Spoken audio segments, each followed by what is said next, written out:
Yes, we are live.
Microphone is on.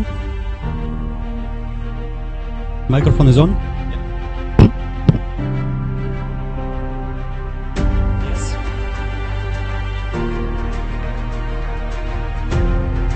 Ladies and gentlemen, good afternoon. Welcome to Abu Dhabi Chess Festival, International Chess Festival, one of the greatest chess tournament in the world. And today is round 9, 5 p.m. local time. I'm Grandmaster Viorel Iordachescu from Moldova, coach of Abu Dhabi Chess Club. And round 8, we have a sole leader. Sole leader is Dragun Kamil, the Grandmaster from Poland. He beat yesterday Grandmaster Yuri Kuzubov to take the sole lead. Today he plays with white pieces against Indian Grandmaster Adhiban Bashkaran. And the other pairings today are Dmitry Andreikin, he plays with his countryman Demchenko Anton.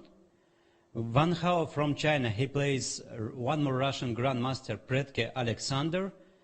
And on board number 4, Salem, the local leading Grandmaster, he plays with Grandmaster Amin Bassem from Egypt. So these players are with 5.5 from 7. And board number 5, we have Grandmaster Peter Prohashka. He won yesterday a long game. He plays with Ukrainian Alexander Areshenko, both with 5 points. And board number 6, 2 Ukrainians, Alexeyenko, Mikhailo plays with Kuzubov Yuri. And on board number 7, Savchenko Boris plays with Anton Kovalov from Canada. So the tournament venue is a very beautiful, nice hotel, 5-star Dusit Thani. And tomorrow is the morning round, the last round. So you can follow us on chess24.com. The official site of the tournament, of the festival, is adchessfestival.ie. And also you can follow results and many photos on YouTube, Instagram, Facebook, Twitter, and of course on chessresults.com. So the festival consists of main 3 tournaments: Master section, Open section, and Junior tournament. Okay, so the game just started. The time control is 90 minutes plus 30 seconds per each move for all the game. Yeah, we have a 15 minutes delay on our live transmission. This is an anti-cheating measure. And soon we'll receive the moves. So players, they are fighting for a very high prizes. The tournament is one of the biggest tournament in UAE, one of the biggest chess festival in Asia and all over the world, with more than 500 participants and more than 40 countries. Yeah, this is the game. This is the board number 1. The game Dragun Kamil. He plays with white pieces against Adhiban Bashkaran from India. So yeah, this is the well, I believe this is a kind of King's Indian defense, but we will talk later after receiving the moves. So the prizes, the main prizes in Master tournament is $13,000. This money goes for the first place. Second takes 7,500 and third 5,500. There are also many special prizes for best local, best female player, best junior, best Abu Dhabi Chess Club player. And yeah, so back to the main boards. Well, local Grandmaster Salem, he won a very nice game yesterday, beating one of the top player of this tournament, Grandmaster Vladimir Fedoseev from Russia. Yeah, this is Grandmaster Ahmed Adli. Actually, on a free day, on Friday, he won very convincingly the blitz tournament with 10 points from 11 games. 10 points from 11 games. So Grandmaster Adli from Egypt. He plays with International Master Aryan Chopra from India. So back to the main board. Well, I believe I can pull the moves. I'll try. Okay, D4, Knight F6, C4, G6, Knight C3, Bishop G7, E4, D6, Bishop D3, Castle short, Knight E2, C5, D5, E6, Bishop G5, E takes D5, E takes D5, H6, Bishop H4. Yeah, this is the current position. I think, yeah, in this position, yeah, black to move. Yeah, this is the position. One of the many possible positions on King's Indian. So, well, Bishop on D3, Knight on E2, Bishop on H4. Actually, well, I don't know. This move order is not very often in tournament practice. So Knight D7, I believe is the move now. And if White Castle short, Knight E5, at least White takes White Bishop on D3. And on Knight D7, I believe White can play just move B3. Leader Sport, one of the partner of Abu Dhabi Chess Festival. So Knight D7, and I believe White should play D3 on Knight E5 just to retreat the Bishop on C2. Okay, still the position is, I believe, very well known to both of the players. Maybe Black can start a Benko Gambit style pawn sacrifice. I don't know, B5, and the idea being of, okay, if pawn takes D5, A6, and this is kind of typical Benko Gambit pawn sacrifice. But what about Knight takes D5? On Knight takes B5, I wanted to play G5, Bishop G3, and Knight H5. Now Bishop pawn on B2 is under attack, and maybe Black wants to play F5, F4. Yeah, so Knight D7 is a kind of normal, let's say, standard move, and B5 is a possible move too if Black is in a very aggressive mood. Well, Adhiban Bashkaran, he's half a point behind, so I believe he wants to play a sharp game with mutual chances, just to have a chance to win this game. So, okay, let's move further. On board number two, we have two Russians, Andrei and Dmitry, the rating favorite of this tournament, 2,733. He plays with his countryman, Demchenko Anton from Krasnodar region. Yeah, he's from Krasnodar. So this is a classical, one more time actually. This is Steinitz variation of Rui Lopez. So White just played D5, D4, D5. Well, it's a little bit strange. The black pawn is on G6 and Bishop on E7. Okay. Let me try to guess the moves. E4, E5, Knight F3, Knight F6, Knight C6, Bishop B5, A6, Bishop A4, D6 maybe. Well, it's difficult to guess. C3, Bishop D7, D4, Knight F6, Knight F6.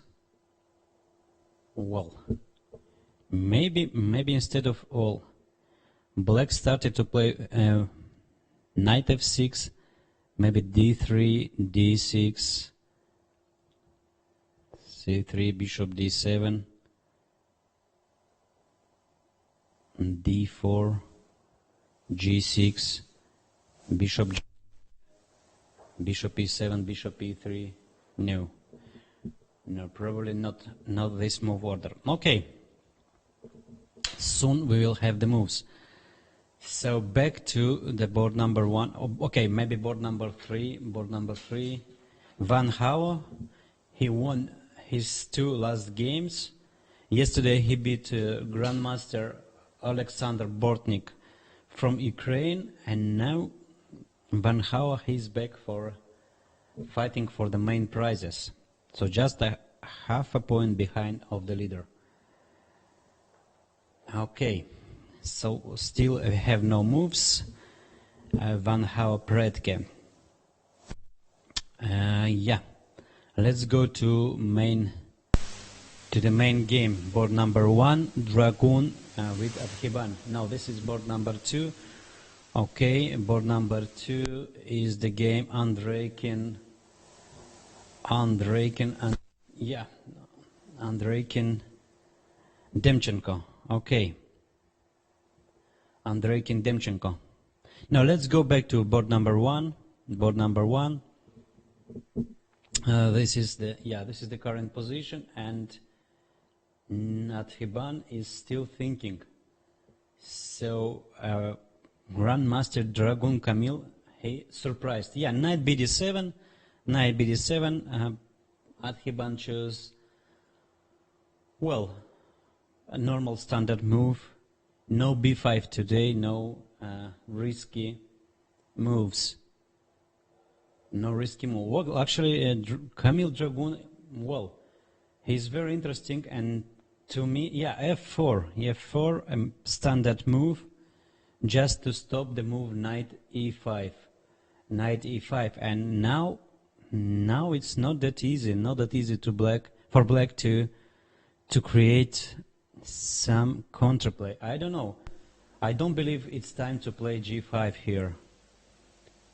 g5 and f takes g5, knight g4. Well, I don't know. Maybe this is possible. And now knight e3 is a huge threat. Also h takes g5. Knight from d7 comes to e5. Well, in my opinion, this is interesting idea to play g5 at once.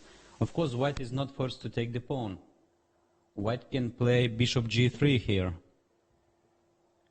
Bishop g3, but still knight g4. Knight g4, queen d2. Queen d2, and yeah, actually not that easy. Okay, so g5, I believe after f4, g5 can be a move. Okay, also black can play, like, I don't know, standard moves like a6, or here b5 is not working actually. After b5, knight takes b5. Yeah, so I believe g5 is the move here, with a very, very complicated game. Or maybe a6 and queen e7 or queen e8. Okay, so this game is, I believe, is very interesting. So let's go back to, no, actually let's move further to board number 4.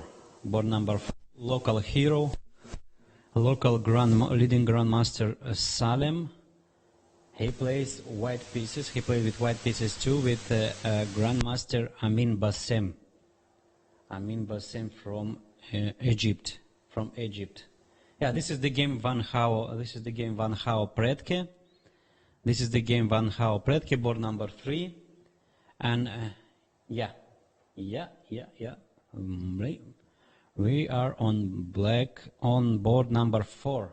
Board number 4, yeah, this is a very well known Vienna Gambit, so call it like Vienna Gambit. Okay, white sacrificed a pawn, but the position is very, very sharp, and it's a lot of tricks and combinations here. Okay, d4, d5, c4, e6, knight c3. knight f6, well, knight f3, and d takes c4, bishop g5, bishop b4, e4, c5, e5.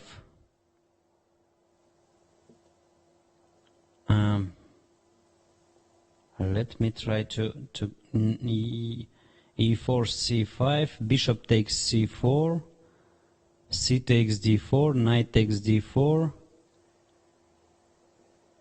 bishop takes c3, bc3, queen a5, bishop takes f6, queen takes c3 check, king f1, g takes f6, rook c1, queen a5, h4. Nowadays this move is considered to be the main move. King e7, rook h3, and knight c6. A well-known theoretical position. White should prove the compensation here. Okay. So there are different moves here. I believe knight takes c6 is one of the main move. Just white takes on c6, bc6, and I believe rook d3. Oh, sorry, I believe rook d3 is the main move. Why rook d3? The other idea is knight d3 move maybe here. Knight d3 or... well, if I'm not mistaken, a knight d3, there is also a move here. Yeah, it is a well-known position, so both players are well prepared, I believe. Especially Grandmaster Amin Basima. I think he's surprised. He's surprised by this opening choice. He surprised his opponent, Grandmaster Salim. Well, at least white lose more time. Okay, knight c6, and now knight takes c6. I believe this is the main move. This is the main move here. So one more time, knight takes c6, bc6, and maybe white can play move like king g1, avoiding bishop a6. Now on bishop a6, white can retreat the bishop on b3. And now pawn c6 is under attack. On rook d8, white can play just a move like queen g4. Now pawn c6 is under attack, and also white creates sometime the threat of bishop takes e6 here. Bishop takes e6. Okay, so knight c6, knight takes e6, I believe is the move here. Yeah, interesting game, interesting position. Okay, let's move to the other game. Board number 5. Board number 5. Yeah, these players are one step behind of the field. So Peter Prohashka plays Alexander Areshenko. Peter Prohashka is a well-known grandmaster, and it's hard to beat. Hard to beat. Well, no moves. Okay, no moves. Yeah. So back to this is the position. This is the current position. Okay, one of the well-known Grunfeld, symmetrical G3 variation in Grunfeld defense. So white took on D5. Okay.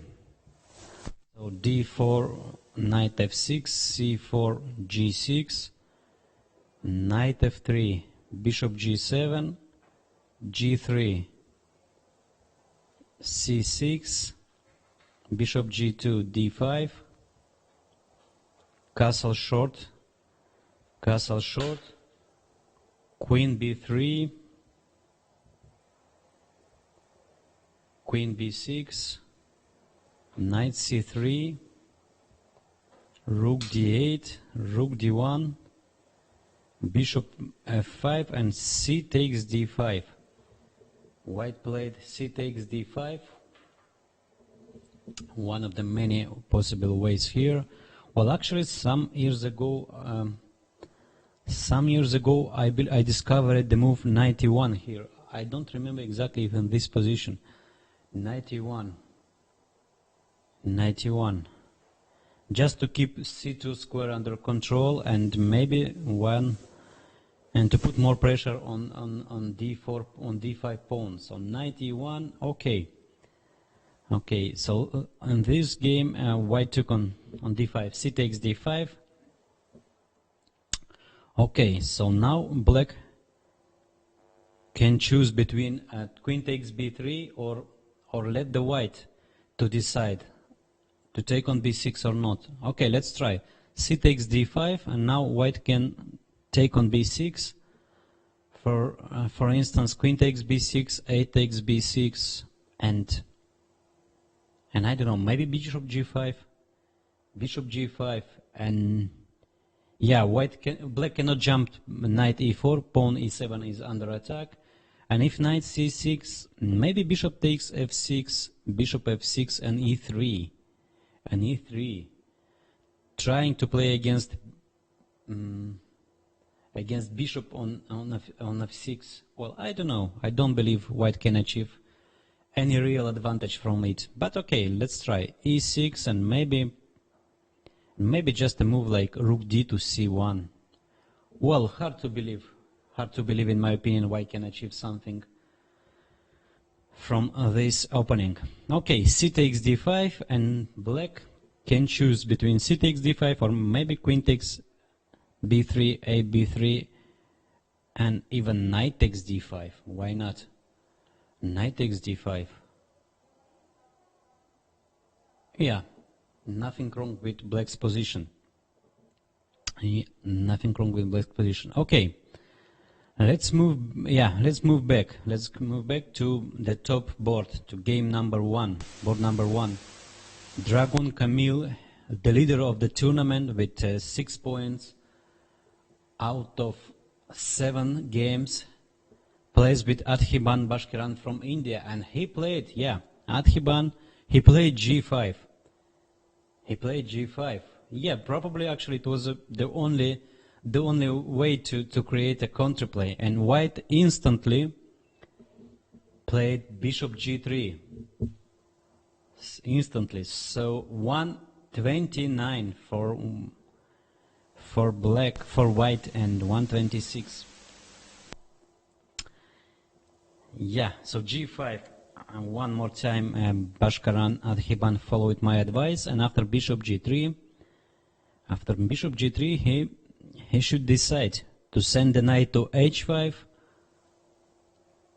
or to g4 Both moves are possible, and well, let's say knight h5. Somehow I feel that this move is better than knight g4. I don't know why. So knight h5, castle short. Yeah, 133, so the position is still on, white is still on his home preparation, and Bashkiran Adhiban, he taught for 20 minutes already. Okay, so now knight h5, let's check knight h5, castle short. Now black can take the bishop, but I don't know if it's that good. Okay, let's try. So here knight h5.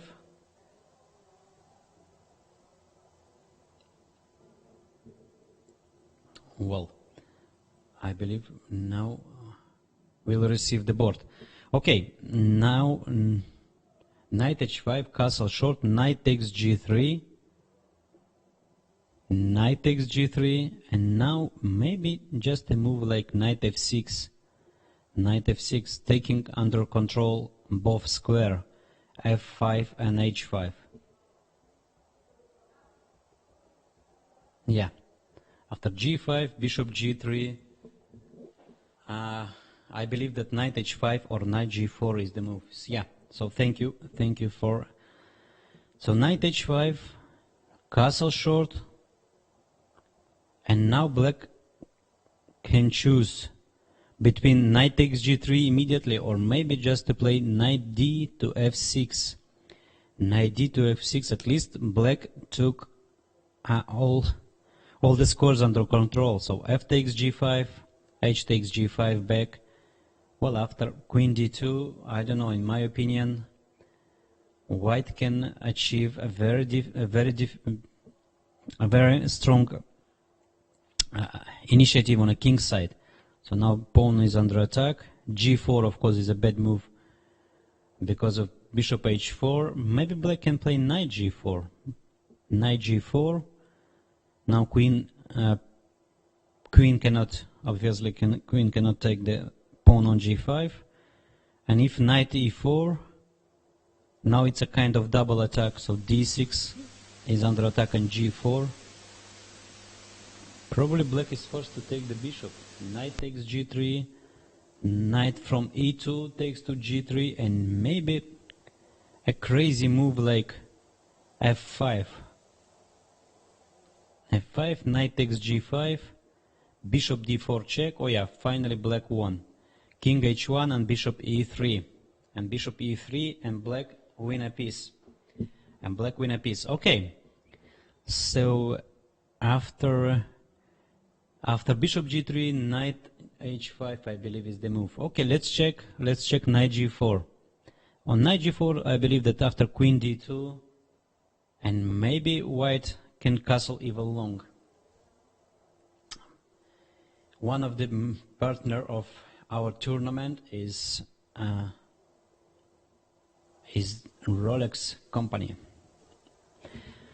Okay, so yeah, knight g4 or knight f5. Okay, let's check one more time. Let's check the move knight g4. Knight g4. Queen d2, and now, I don't know. Now it's more difficult to create a counterplay for black. Okay, let's try. Maybe, no. No, somehow, no. Of course the move is knight h5 here. Of course the move is knight h5, and in my opinion, well, white also can play queen d2. Queen d2, black now cannot take, of course, on g3. After g takes h3, opening the h file is clearly bad for black. So on queen d2, okay, if black plays something very similar like knight f6, f takes g5, h takes g5, now black lose the pawn without any compensation for it. So queen takes g5, yeah. On knight h5, queen d2. Queen d2 is the move. Queen d2, and now black cannot develop his pieces very comfortable. I don't know. Yeah. So at Hiban he is still thinking, well, I don't know, maybe black can play g takes f4. Looks a little bit risky, but actually I don't see any big danger. Okay, knight takes e4, maybe rook e1, rook e8 check first, knight e2, knight takes g3, hg3, and knight e5. A strong knight, tremendous knight on e5. Yeah, knight g4, no. Adhiban decided to go knight g4. In my opinion, this is a little bit, well, I don't know. It is okay. Still, this move is possible. So, bishop g3 and knight g4. Knight g4. Now, clear intention is knight e3, queen d2. Queen d2, I believe, is the move. Well, actually, white can castle. No, can castle. White cannot, because after knight e3, white lose an exchange. Maybe white keeps some compensation for it, but why to give the rook? So queen d2, and now black to decide what to do.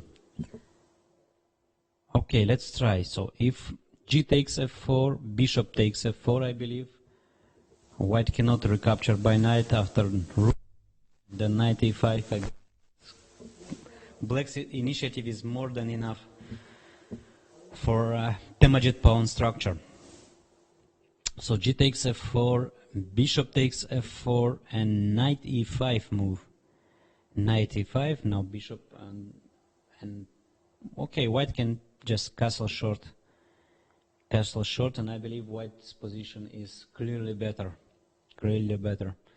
Okay, so knight g4, queen d2, and now black has to decide. Okay, maybe queen e7, or even rook e8. What's wrong with rook e8 move? I don't know. So rook e8, if castle short, yeah. Knight e3, just rook f3. This is losing of the time. So no rook e8. Okay, white, maybe black can play queen e7, but after castle short, I believe any improvements. Yeah, I don't know. Queen d2, in my opinion, is white is clearly better after the opening, and still white is on his home preparation. Okay, let's move to the board number 1, Andrei Kindemchenko. Board number 2, Andrei Kindemchenko. And this is Steinitz variation of Ruy Lopez. This is Steinitz variation of Ruy Lopez. Yeah, a little bit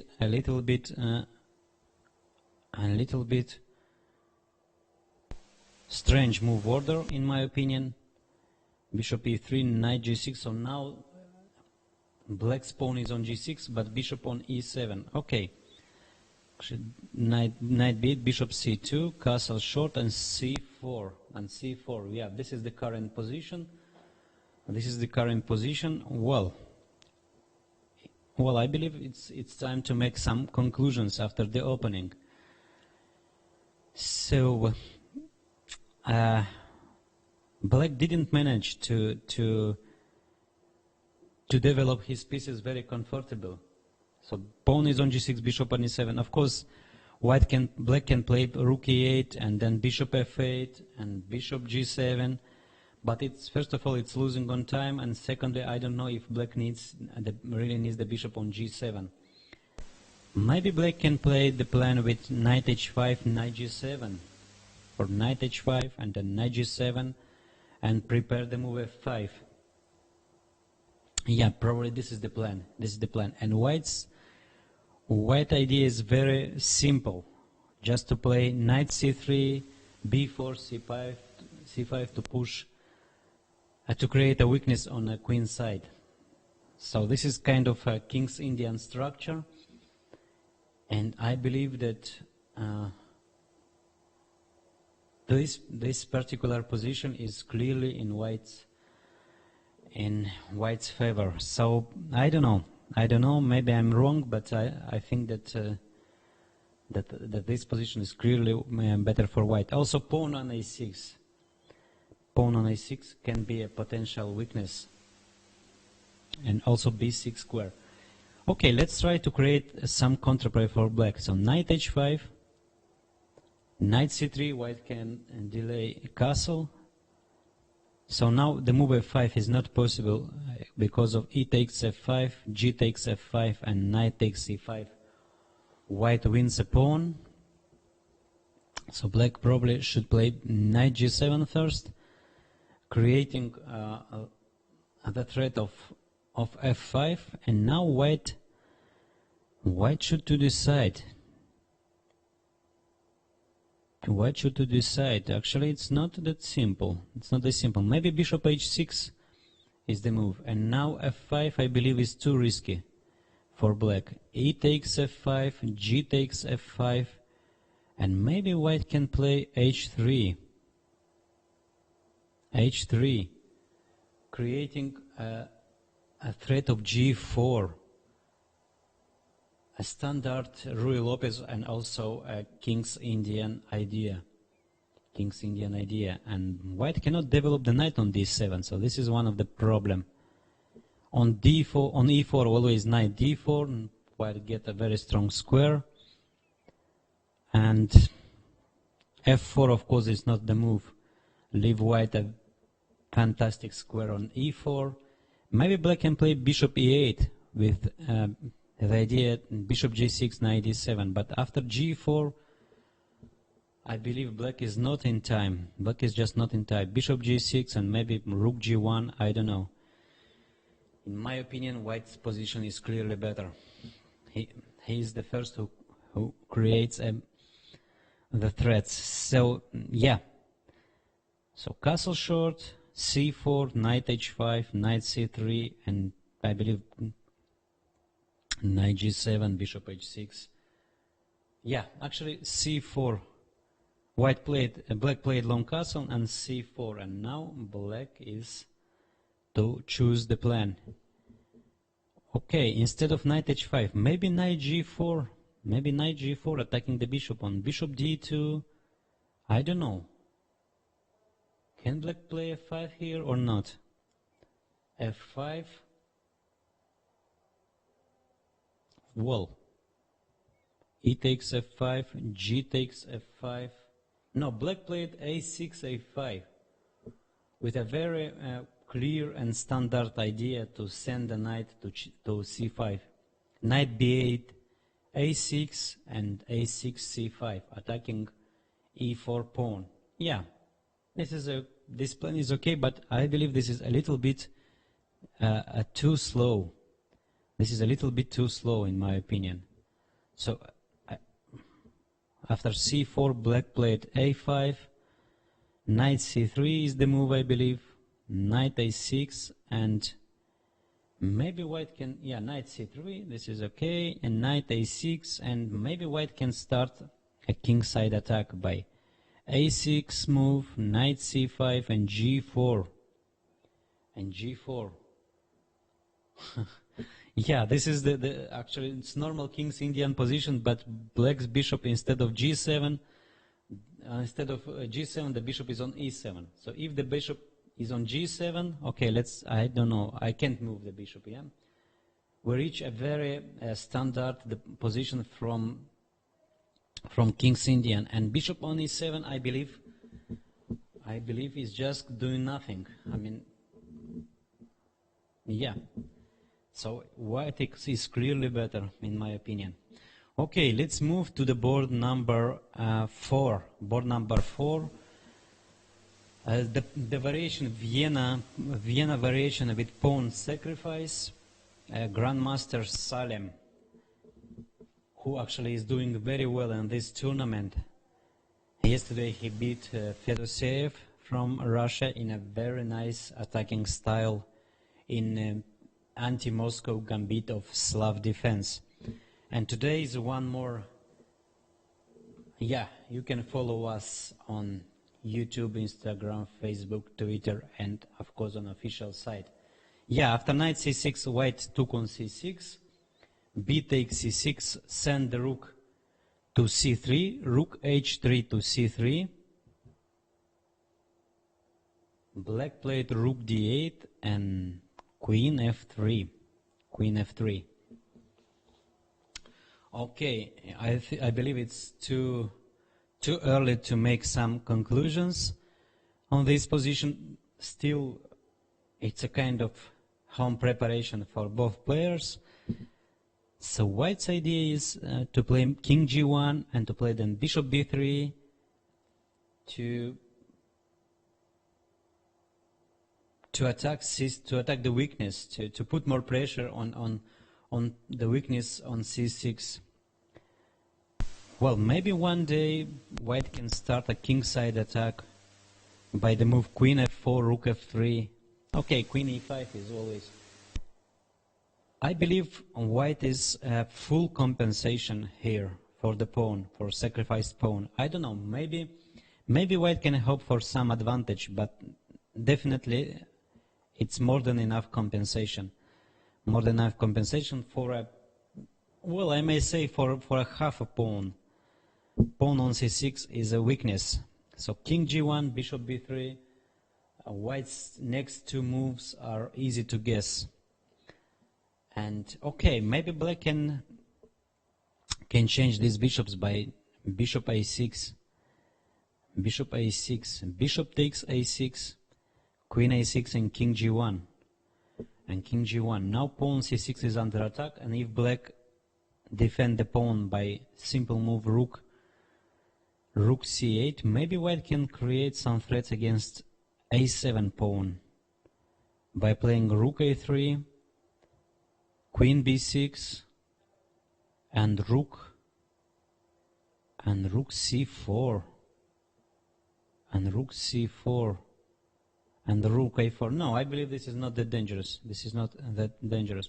So one more time, rook a6, maybe king g1, just on bishop takes c4. Now rook takes on c4, and pawn c6 is lost. So after king g1, now is a huge threat of rook c3 move, or rook c3 to a3. Well, actually, it's not a threat.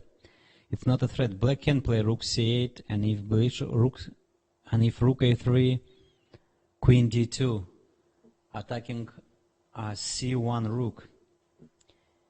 Yeah, it's a lot of tactics in these positions. So black is to decide to play bishop a6, or maybe black can stay like bishop d7 with bishop e8 idea. Actually, it's possible. Black is a pawn up, but this setup is slightly passive in my opinion. After bishop b3, bishop a8, rook c5, white is controlling the board. Now white can send one of the pieces to take h7 pawn, the queen or the rook. Let's say next is rook h5 or queen h5, taking h7 pawn, and white's h pawn is just can be unstoppable. Or also e4, e5 might be a very dangerous idea. No, I believe black should give c6 pawn back to simplify the position. So bishop a6, I believe, is the move here. After queen f3, bishop a6, white's compensation is more than enough, but I believe in nothing bad for black here. Okay, let's move to board number 3. Board number 3, Van Hao with white pieces plays with young Russian grandmaster Alexander Poretkin. Yeah, Russian grandmaster Poretkin, and this is the current position. Yeah, we have a Spanish Ruy Lopez variation with pawn on d3.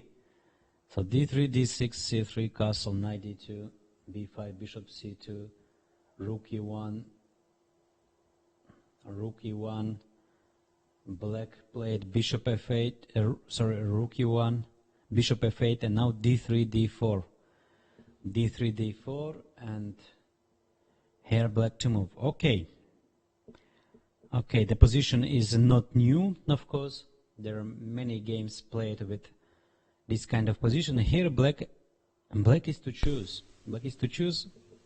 Okay, actually what black can play bishop b7. In my opinion, this is one of the main moves. Black also can take on d4. Nothing wrong with take on g6. And next black's moves are like bishop g7, bishop b7, knight b4, c5 or d5, attacking white's center. So in my opinion, black can play even g6 at once.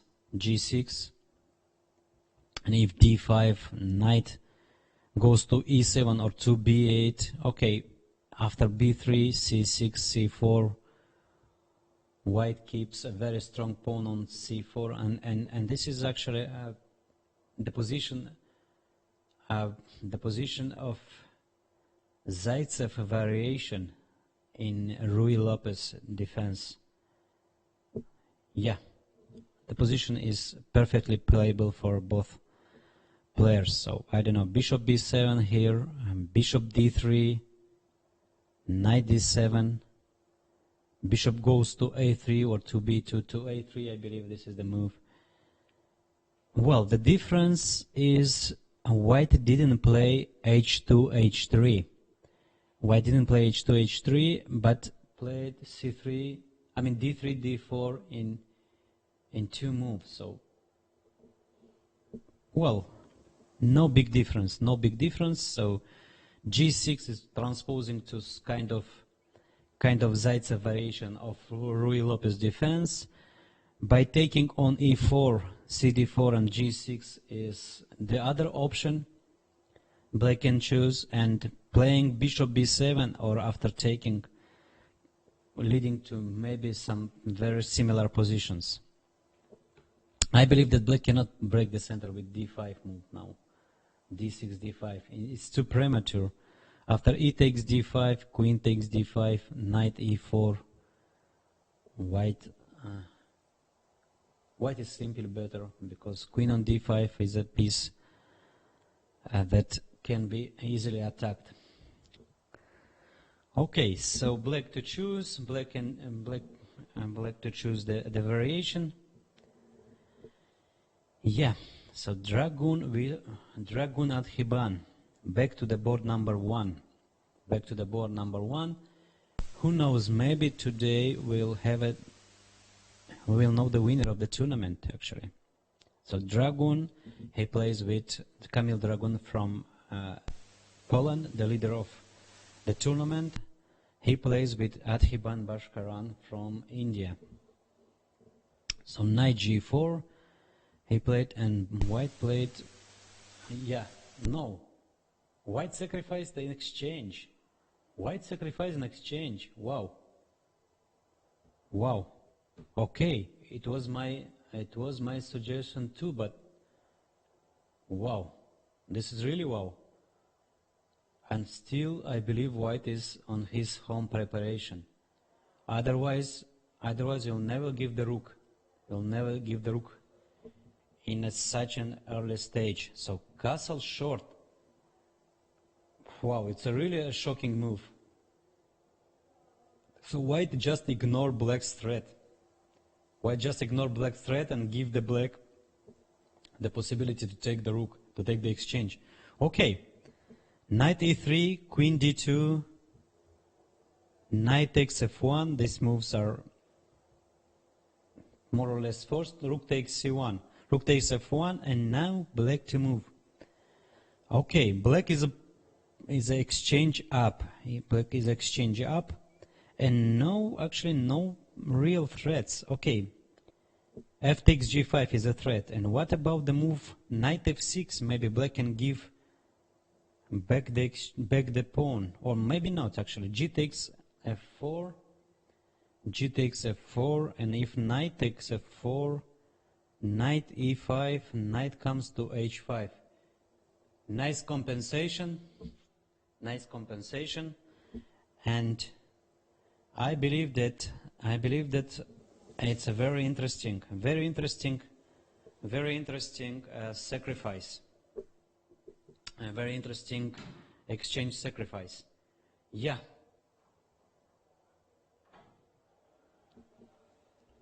So, ladies and gentlemen, we have a special guest in our studio, a young Abu Dhabi chess player, Sultan Al-Zabi.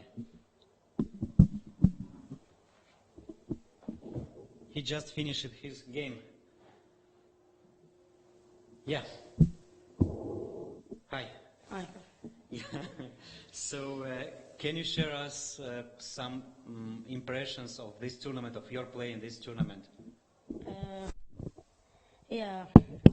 So, what about today's game? You played with also Abu Dhabi chess club player Zayed. Yeah. I draw. Yeah. So, how was the game? I think I was maybe better, but I don't know. I was thinking, and he asked me to draw. Okay, I said yes. I don't know, because I was thinking that he can attack me in. It was d4, e6, c4, f5. So, like, I don't know. Maybe he could attack me. And I was thinking that. So what was the opening? It was like a Dutch opening. Dutch opening. That's with the F5, E6, D5. So Stonewall. With D6. with D6, E6, and F5. Yes. Okay. So usually he plays brutal, and it was a surprise for you. But I think I saw a game for him like 3 or more years ago. He played one time this F5. Mm-hmm. 9. So in this tournament, how many points you have? Now 2.5. 2.5 from 8 games. Yeah. So you beat a very strong player from Syria in round 3. Yeah, round 2. Sorry. So how was that game? It was not that easy and not that hard. I mean, like he blundered the rook, and I played just normal. Yeah. I saw the game. It was a Scotch defense with Queen H4, a very rare line. Okay, so can you share us some impressions about today's round? So on the first board, Dragoon plays with Adhiban. Yes. And White sacrificed an exchange. After knight g4 here, White played just castle, ignoring knight e3 move. Can you believe it? No. On this level? And I believe this it is still on, White is on his home preparation. So if knight e3, Queen d2, knight takes f1, rook takes f1. Trying to attack maybe. Yes, exactly. So all white pieces are, They want with c2 maybe one time. yeah, also knight e4. Now f takes g5 is a threat. Yeah. Just taking, and pawn on d6 is under attack. It's very interesting. It's very interesting. White cannot move the knight on f6 because white takes twice on g5. Very interesting sacrifice. Yeah. Okay, some more some more questions. Whom do you support in this tournament? Salim. Salim, yeah? Salim. From me, Yeah. and I know him more. Yeah, and did you follow his And games? Ahmed Adli also. And Ahmed Adli from Egypt, yeah? And Bassam also. If he will beat Salim. But yeah, they play together. They play each other today. Yeah. They play each other together. So okay, and do you remember some games of Salim in this tournament? Which made a very, made an impression on you? Yeah, I think I saw his game against, I don't remember which round it was. He sacrificed the piece in open. He sacrificed. Oh yeah, it was a knight of variation. He played with white pieces, Yeah, he was white. and a very nice sacrifice on b5. Yes. Yeah, it was a very good game and very nice attacking knight of game. Okay, so tell me, this is your first participation in this chess festival? No, it's not my first Yeah. participating. I'm not first time participating in this tournament, but before I was participating in junior and then open. Junior and open, and this time First time in masters. first time in master tournament. And what is your impression? It is hard, yeah. It is hard. But I'm better. I'm learning many new things and better for me. To play strong opponents. For me, I feel when I play with stronger opponents, I play better. Yeah, and you can learn Yeah. much more from strong players. Yeah. Okay. I wish you good luck for the last round. Yeah, and see you tomorrow. See you. Yeah, bye. Okay, Sultan Al-Abe, he was in our studio. He drove it with Zayed, one more player from Abu Dhabi Chess Club. So back to our game, back to our master Kamil. He plays with Adhiban Bashkaran from India, and a very surprising sacrifice. Well, this is a real chess and a very high level. So Dragoon Kamil, he came up with this novelty from home, I believe. I believe this was a home preparation. So let us to check one more time. So knight g3, castle, and rook takes f1. So what to do? What to do for black? Okay.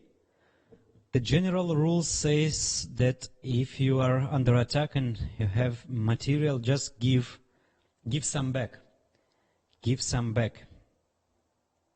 Okay, easy to say, hard to do. Easy to say, hard to do. Okay, let's try. let's try. By playing f5, I don't know.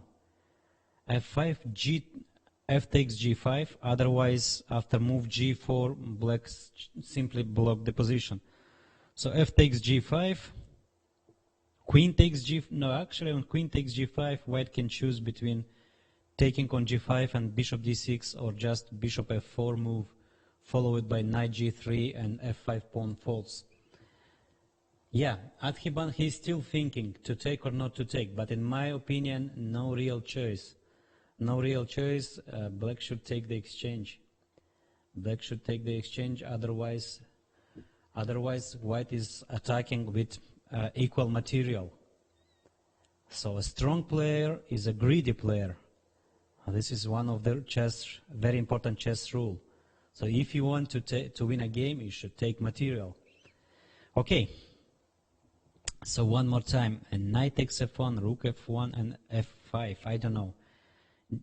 F takes g5, queen takes g5, or yeah, queen takes g5 and bishop f4.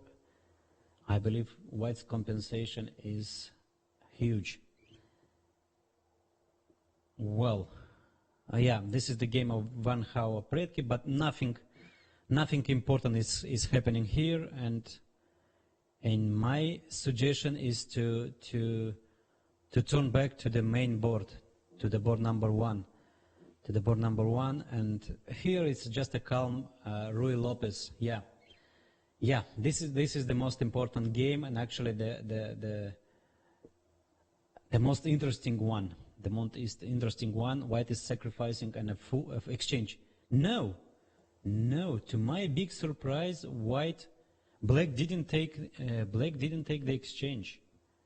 Well, g takes f4. Okay, after knight takes f4, anyway, black can play knight e5. Knight e5 and keep the tension. But I believe, I don't know, after move like queen d2 with knight h5 idea, white is clearly better. Surprising decision. Okay, on g takes f4, white can play bishop takes f4. Knight e5, knight g3, maybe. Knight g3. Oh, sorry, knight g3, maybe queen h4. Queen h4, h3. Knight takes d3, queen takes d3, bishop d4 check. Yeah, the position is unclear. Or even on knight g3, white black can take immediately on d3, queen d3, bishop d4 check. Yeah. And now this is completely different. So bishop takes f4, knight e5. Knight e5. And maybe white can play just a simple pawn move like h3. The idea being that after knight takes d3, queen takes d3, knight e5, white can simply play queen g3. And black cannot capture the pawn on c4. After knight takes c4, bishop takes h6, white is just winning. So after queen g3, black probably can play king h8, and well, actually the position is not that clear. If b3, black can play rook g8. Yeah, maybe white is slightly better, but nothing wrong with black's position. Okay, so black decided not to take the rook, and by playing g takes f4 just to take g takes f4 just to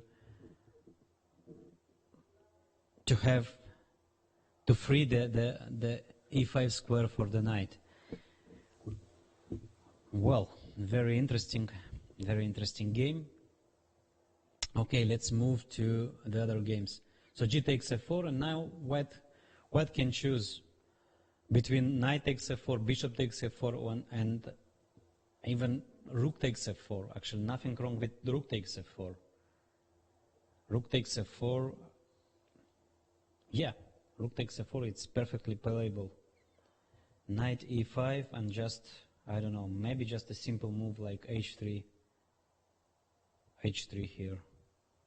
Knight takes d3, queen takes d3, knight e5, and I don't know, maybe queen d2 or queen c2. Queen c2. Queen c2 following by double rook a to f1, bishop h4. Yeah, white is clearly better here. White is clearly better here. So all three moves are possible. So after g takes f4, taking by bishop, knight, or rook. Okay, so let's move to the board number 2. Andrei plays with Demchenko Anton, and after the move castle c4 a5, knight c3, knight x6, knight a6, I recommended the move h3 for white here. On knight fc5 to play g2 g4 to start a standard attack against black's king, and actually to stop h3. This is the move. This is the move Andrei did, so he is following my advice. And black played the move queen b8. Queen b8. A little bit mysterious move. Queen b8. And knight c5. Yeah, no. Black played here queen b8. Well, still we have 15 minutes delay, so here queen b8, okay, it's a really mysterious move. So black wants to play c6 and b5. I see any other ideas, and maybe bishop d8 to move the bishop to a5. No, this is really a real strange move. Okay. So knight and queen b8. Well, actually, the problem was that knight e5. It was not possible because after bishop takes c5, d takes c5, knight takes e5. White wins a pawn with no compensation, I believe. Comparing to the position with bishop on g7, black cannot take on e4 or on d5. Yeah, actually that was the problem. So black played queen b8. Well, white is clearly better. I mean, if black is forced to play like moves like queen b8,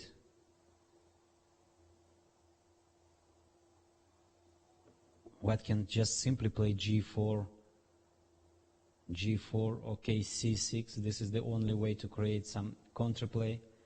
Now baby black wants to take on d5 and to play b5. And rook g1, c takes d5, c takes d5, b5. Okay, at least black created some counterplay on a king side, on a queen side. Well, interesting idea. Actually, maybe that black is not that bad here. Okay, knight e2, and now the move bishop d8. A standard idea to play bishop d6 to change the knights. So knight g3, bishop b6, bishop h6, rook c8, and maybe it's time to start and to play more aggressively. Knight f5, of course black is not forced to take the knight, but actually bishop takes f5, gf5 is completely playable. Queen a7. Yeah, interesting play. So the idea is not that bad. It's not that bad. Black wants to play c6, and after c takes d5, to play b5, bishop d8, bishop b6. Knight can jump to b4 or to c5. Interesting idea, very deep, interesting idea of Grandmaster Anton Demchenko. White played queen d2. Yeah. Just a simple move. Now white can castle both sides, or queen side or king side actually. And on c6, maybe white is, well, white can castle short. White can castle short to leave all black's pieces a little bit far from king side. I don't know. For instance, castle short, c takes b5, c takes d5, c takes d5, b5, and maybe white can play now, like knight e2 move, and then knight g3. Actually, this position is transposing to kind of Rui Lopez, rook c8, knight g3, bishop d8, or even knight c5. It's a standard Rui Lopez position. Interesting play, and the position is not that clear. Okay, c6 is the move now, and with rook c8 and b5 idea. Let's move to the board number 3 actually. Yeah, board number 3, but briefly, because Van Hao plays Predke, and this is standard Rui Lopez position with not many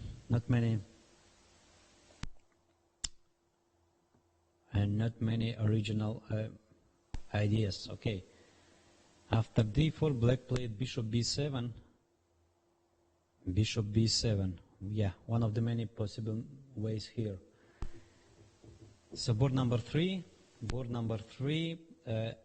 Van Hao plays with Predke, with Grandmaster Predke. Yeah, he played bishop b7, and now white. Yeah, white is still thinking. Yeah.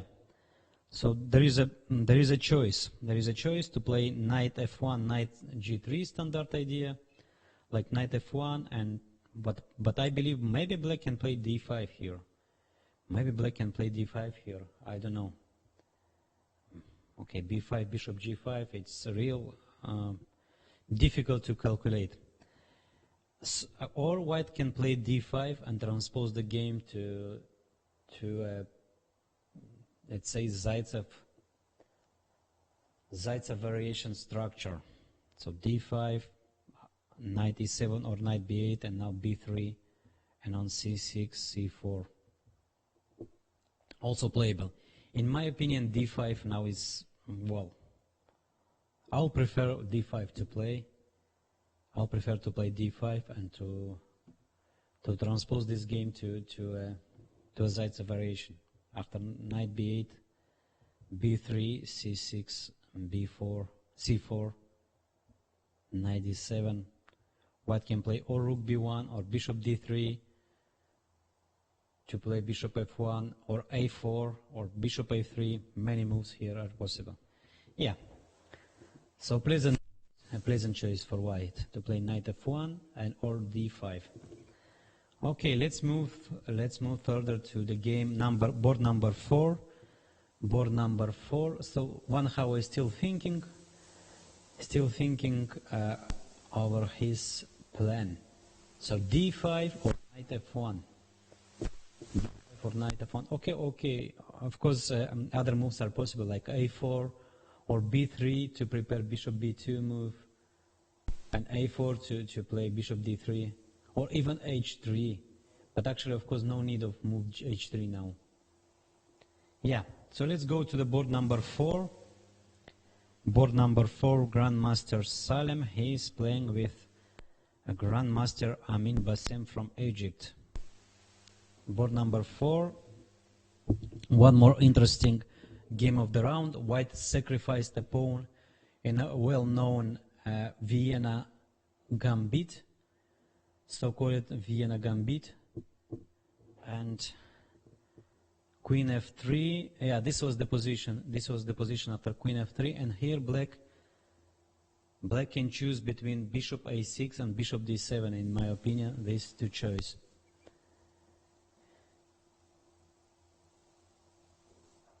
Yeah, bishop a6, okay, black choose the most natural move to change this bishop. Bishop takes a6, queen takes a6, and king g1.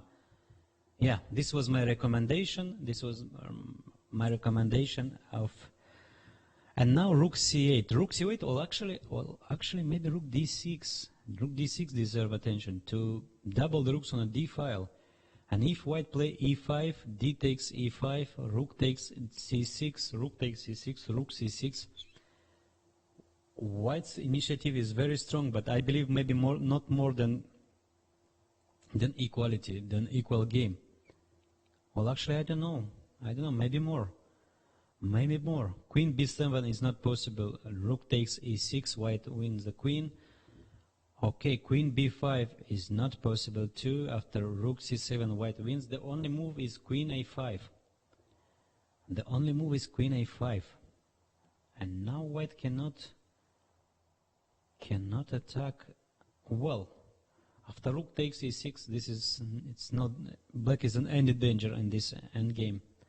Takes, and queen takes e2. Actually, black is clearly better. So, yeah, after queen a5, I don't know. No, I can't see anything for white here. Okay, maybe rook c3, but it's just compensation. So black can choose, black can choose between rook d6 or rook c8. Okay, one more time, rook d6, and maybe white can play rook a3, but still no real threats. Yeah, rook d6 is definitely the move to calculate. Okay. So white keep compensation for the pawn, but black's position is remain very solid. And anytime black probably can give the pawn back to achieve very good drawing chances. Let's move to the game board number 5, Prohashka Areshenko. Okay, Prohashka Areshenko. This is a well-known variation of Grunfeld defense. So takes, knight d5, bishop g5, f6, bishop d2. I don't know. In my opinion, this endgame is about equal. Okay, actually, black. Both sides keep some chances to complicate matters here. Yeah, and black played knight b4. Actually, it's an interesting endgame. So white can play e4 after bishop e6. Maybe white can play d5 to launch and very interesting central break attack. I don't know how to call this. Takes, knight d4, and if bishop f7, I don't know. Maybe knight b5, knight cb5, or maybe knight db5, or maybe e takes d5. Yeah. So the position is unclear, and maybe white chances are better here. Okay, just before going to our first short break, let's make some conclusions of the line of the round. Board number 7. Let's see, Savchenko, Kovalev. Very sharp Paulsen variation of Sicilian defense. Well, I can make any conclusions. Still, the position is theoretical, in my opinion. Board number 8. Fedoseev plays with Antipov. The end game is about equal. Okay. Yeah. Okay, let's move back to the board number 1. So, board number 1, the leaders, yeah. White recapture with bishop on h4, but bishop on f4 after castle short. So white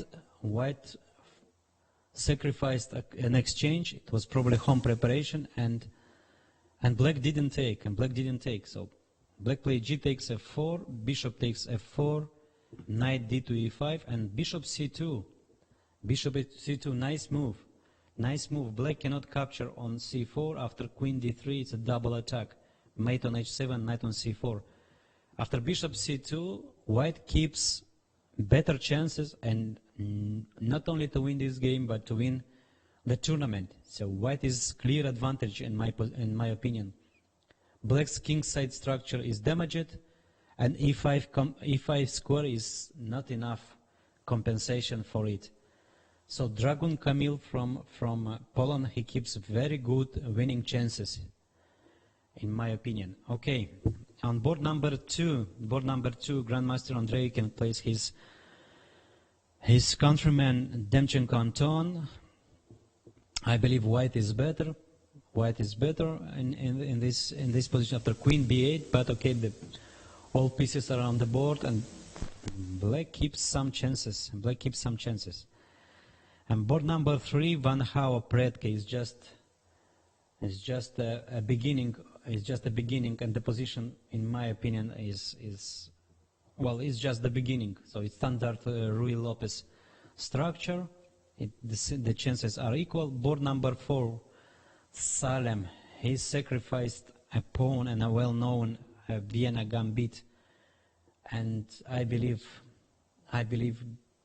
it is enough compensation for sacrificed pawn. And on board number 5, Prohashka Peters, he got very interesting endgame, and playing e4 now and following by d5.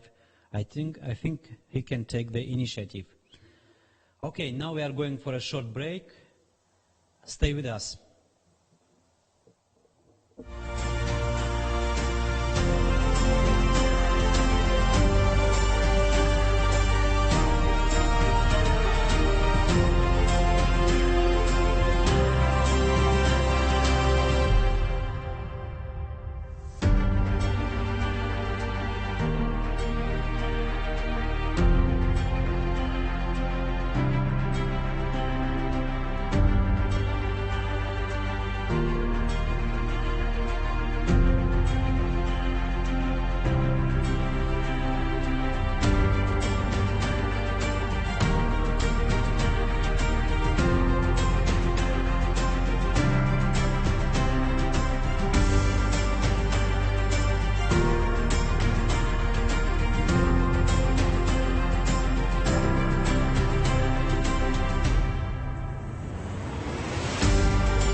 back to our live coverage of Abu Dhabi Chess Festival 2016. Today is round 8, penultimate round of the tournament. And the leader, Dragun Kamil, plays on the top board with Adhiban Bashkiran from India. A very interesting game, a very interesting exchange sacrifice prepared at home. And black didn't take the exchange. Okay, in my opinion, white keeps better chances, but the position is far from clear. This is probably the most interesting game of the round. So on board number 1 and can be decisive of the overall result of the tournament. On board number 2 also 2 players from Russia, Andreikin and Demchenko. Both are keeping a good chance to catch the leader in case of one of the grandmasters in the game. On board number 3, Grandmaster Van Hal plays with Russian Predke Alexander. His Rui Lopez variation, Rui Lopez defense D3 D4 variation. Also, one more interesting game. On board number 5, local Grandmaster Salem tries to beat Grandmaster Amin Brasem from Egypt. He sacrificed a pawn in a very well-known Vienna gambit, and his full compensation for the pawn. Okay, board number 1, Dragun Kamil, he plays with Adhiban Bashkiran. So black refused to take the exchange. Knight e5, bishop c4, the bishop c2, the c4 pawn is poisoned. After knight takes c4, white wins the piece after queen d3, double attack, attacking knight on c4 and mate on h7. So after knight g6 followed actually a very good move. White played queen d3. Now this is the position. This is the current position. And this is the current position. And Adhiban played f7, f5. f7, f5, a good move. A good move, closing b1, h7 diagonal. No more threats on this diagonal. And black keeps a very good square e5 for one of the knight, or g4 or g6. And white should do something here to play against h5 pawn, f5 pawn. Maybe queen h3. Maybe queen h3, I don't know, I'm just trying to... Queen h3. The idea is... okay, I don't know exactly in which move order. Maybe king h1, rook f3, knight g3, bishop d2, the other rook goes to f1 to create threat against f5 pawn. Queen d3, or maybe white can start with king h1 move, knight e5, no, but we'll now take the, no, actually, queen g3, black cannot take c4 pawn, knight on g6 is under attack. And what about knight g6 to e5? Queen g3 was my idea, and knight takes c4, white can play h3, knight e5. Somehow now black knights are out of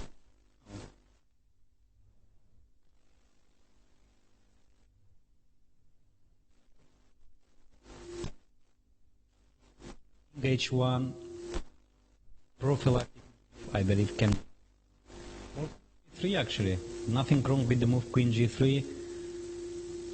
Queen g3 and rook f3 next. Rook from a1 goes to f1 and white keeps better chances. White keep better chances. Of course, black can take the bishop. Knight takes f4, and install the knight to e5 immediately, or I don't know, maybe after. No, actually, black king is still bad. It's still bad. Yeah, white better chances in my opinion in both cases. So after f5, queen g3 or king h1 is the move here, and white is slightly better. White is slightly better. Okay, let's move to the game Andreikin Demchenko. Yeah, it was actually, they are following my recommendation. Okay, it was difficult to predict. So c takes d5, c takes d5, b5, and white can choose. Okay, after knight e2 or first g, white can choose or to play knight e2, knight g3 with pawn on g2, or maybe white can play first g4. And if b4, knight goes to e2 and knight on g3 with pawn on g4. I don't know. Maybe on g4 black can play h5 to create some counter chances on the king side. Yeah, this is the current position. Black didn't play b5. Black played rook c8. Rook c8, in my opinion, well, it was not first. Well, okay, rook f8, rook c8, and knight g5. Knight g5. White's intentions are very clear, to play f4 and to start a strong attack. So knight g5, and of course black cannot play h6 after knight f3. Pawn on h6 is one more weakness. So knight g5, knight h6, knight f3, and if black h5, white of course will play knight g5 back with f2, f4 idea. And pawn on h5 is no improvement at all. Okay, so knight g5, and well, okay, let's try to create some counter chances by b5, f4, b4, knight e2, and maybe queen c7, attacking c2 bishop. I don't know. After rook c1, queen on c7 is just a bad piece. So b4, knight e2,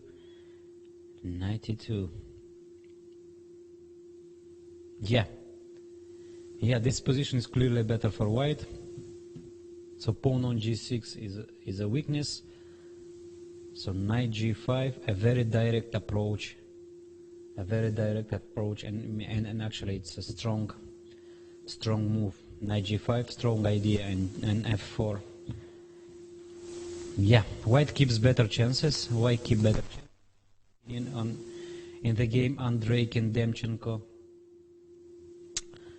Yeah, actually, yesterday Andreikin won a very nice attacking game against Grandmaster Zubov with pawn sacrifice in one of the Sicilian Paulsen variation. Okay, let's go to board number 3. Van Houen, 2-7 plus Grandmaster from China. He plays Grandmaster Alexander Predke. Well, actually, I found that Van Houen is not a part of Chinese Olympic team. He will miss the Olympiad, the Baku Olympiad, starting from next week. So so white choose to play d5, knight b8, and I believe b3. Yeah. Okay. He decided to play a Zaitsev pawn structure. So after move c6, c4, knight d7, white played knight f1. Okay, sometimes knight on d2 can be a good piece. Okay, knight f1. White intends to play bishop g5. And maybe knight e3. Knight goes to e3 and bishop d3. Yeah, this is standard idea. And for black, I don't know. For black, I can recommend to take b takes c4, and a5, and f5, or first knight c5, bishop a3, the other knight goes to d7, knight e3, and a5. a5, with the idea queen c7, rook c8. Still, I think white chances are better. White chances are better because of space advantage. White's pieces are better placed, in my opinion. Okay. One of the classical game with which made a very deep impression on me is the game Peter Leko played white pieces against, if I'm not mistaken, Alexander Belavsky. Alexander Belavsky some like 10 years ago in one of the Olympiad. So for young generations, I recommend that game. So Leko, Belavsky, and this kind of pawn structure. Yeah, this is the current position, knight d7 and knight f1, and Alexander Predke is to decide what plan to choose here. What plan to choose. Okay, so white is better in my opinion. Let's move to board number 4. Board number 4, Grandmaster Salem, leading Grandmaster Salem from Emirates. He plays with Amin Bassem from Egypt. Yeah, this is board number 3, but please board number 4. Board number 4, after taking on a6, queen a6, king g1, rook d6. Black played rook d6. The move I recommend. White played queen e3. Queen e3, well, a very subtle move in my opinion. So creating a double threat, e5. I just wanted to say that e5 is a threat. So black cannot move the rook on d8. After rook a3, black loses a7 pawn, and white creates the threat of playing e4, e5. After queen b6, white played a nice intermediate move, e5. F takes e5. Of course, black cannot take the queen. After queen takes e3, d takes e5. E takes d6. White wins a rook. So e5, f takes e5, queen g5 check, and now black to move. Well, interesting idea. I believe that queen b6 was a slight inaccuracy. I don't know. I'm not sure. I'm not using computer assistance, so no engine. You can check on Chess24 the evaluation, the computer's choice. I just want to explain grandmaster thinking, grandmaster ideas. So queen g5. Now black's king is in kind of danger. So king d7, I believe, is or king f8. Black can choose between two moves. The other are simply losing. f6, queen g7. Of course, this is just very bad for black. Black cannot play king e8 because of queen g8 check, and white wins a rook.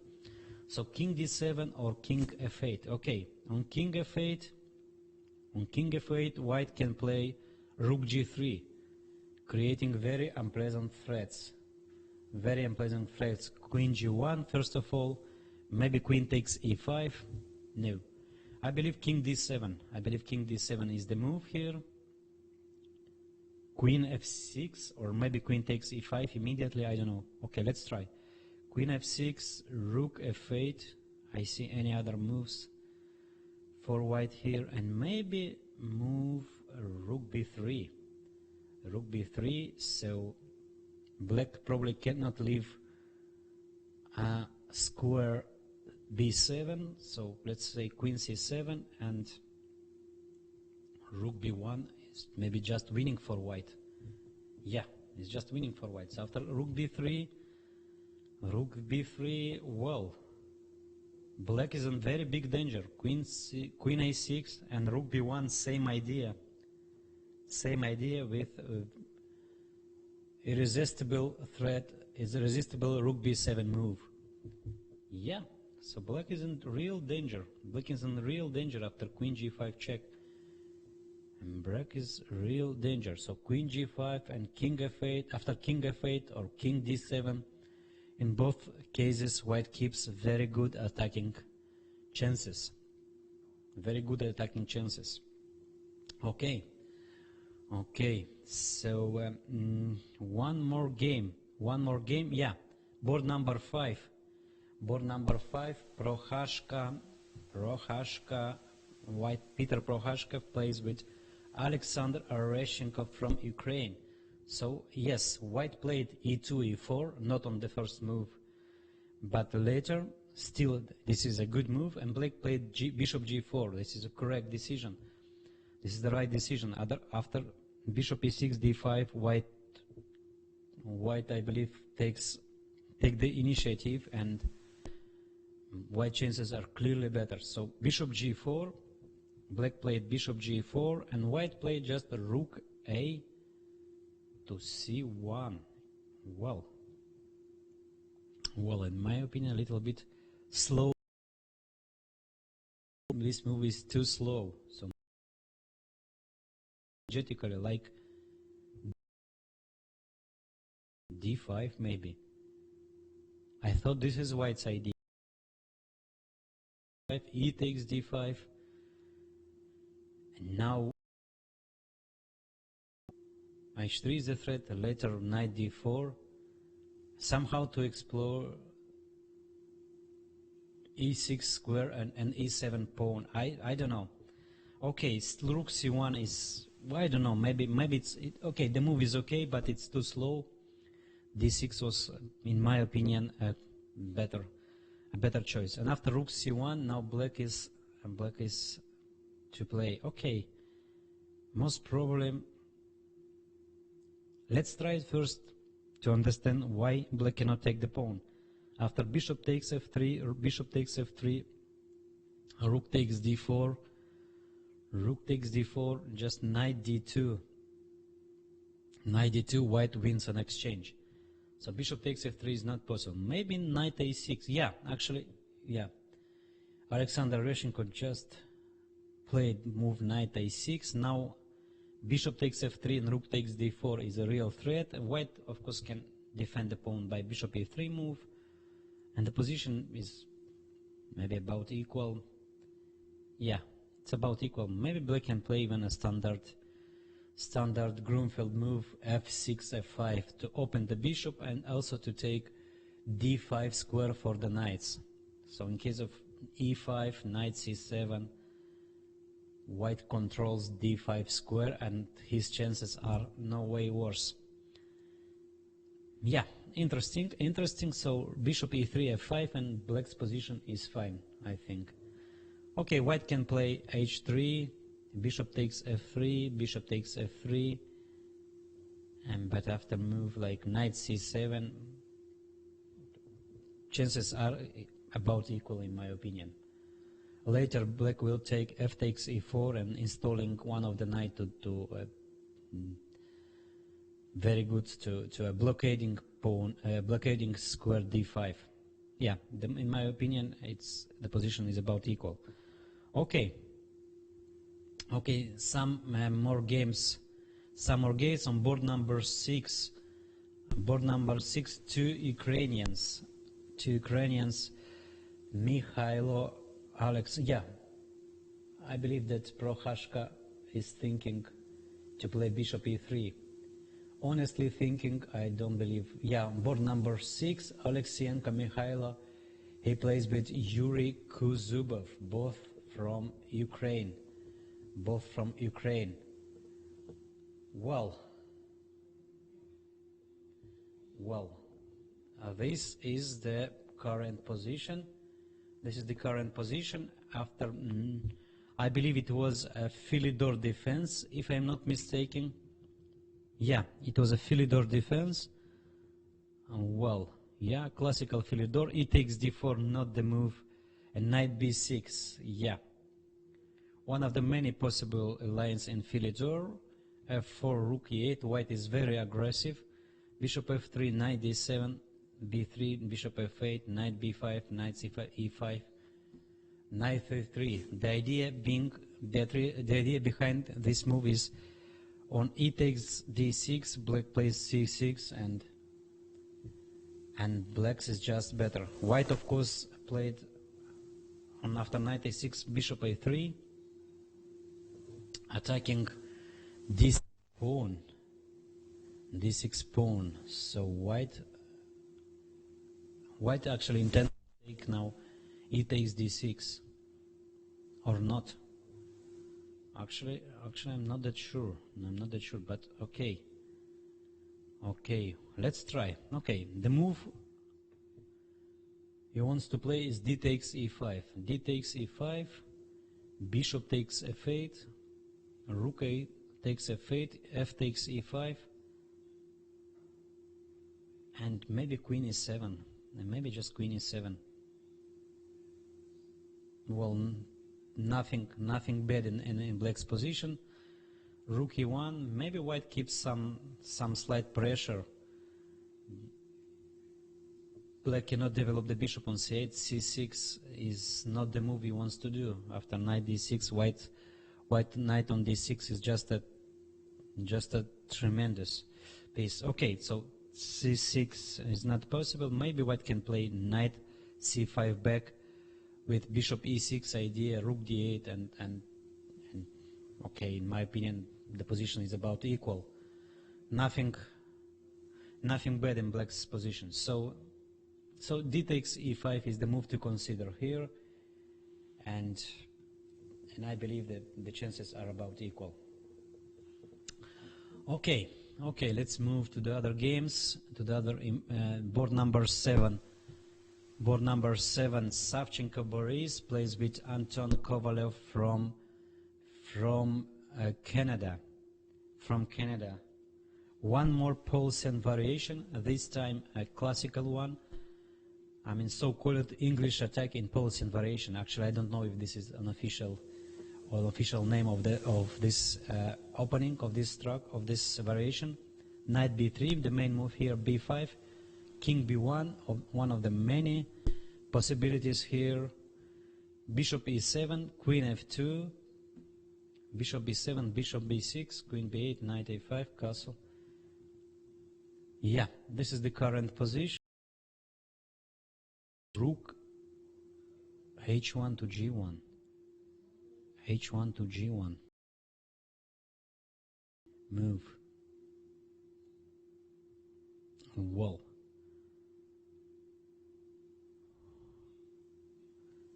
Okay, so white choose rook g1, and the question is, why not g5 immediately? Instead of rook g1, g5, knight d7, and yeah, now a g5 and bishop b6 is under attack, so white is forced to play bishop e3. And the difference is white played rook g1, and later on, or immediately after knight f to e7, white wants to install the bishop to d4, Yeah, this is probably the idea. And if queen c7, knight takes b7, queen b7, and f4, knight c6, bishop e3, intending g5, h4 to launch a very strong attack. Yeah, somehow this is a standard Sicilian structure. Okay, the difference is white can anytime take the bishop on b7, and to play with a bishop's pair. I don't know. I think that white is better chances here, but maybe it's not that clear. Maybe rook c8. Black can play here rook c8, intending to sacrifice on c3. I don't know.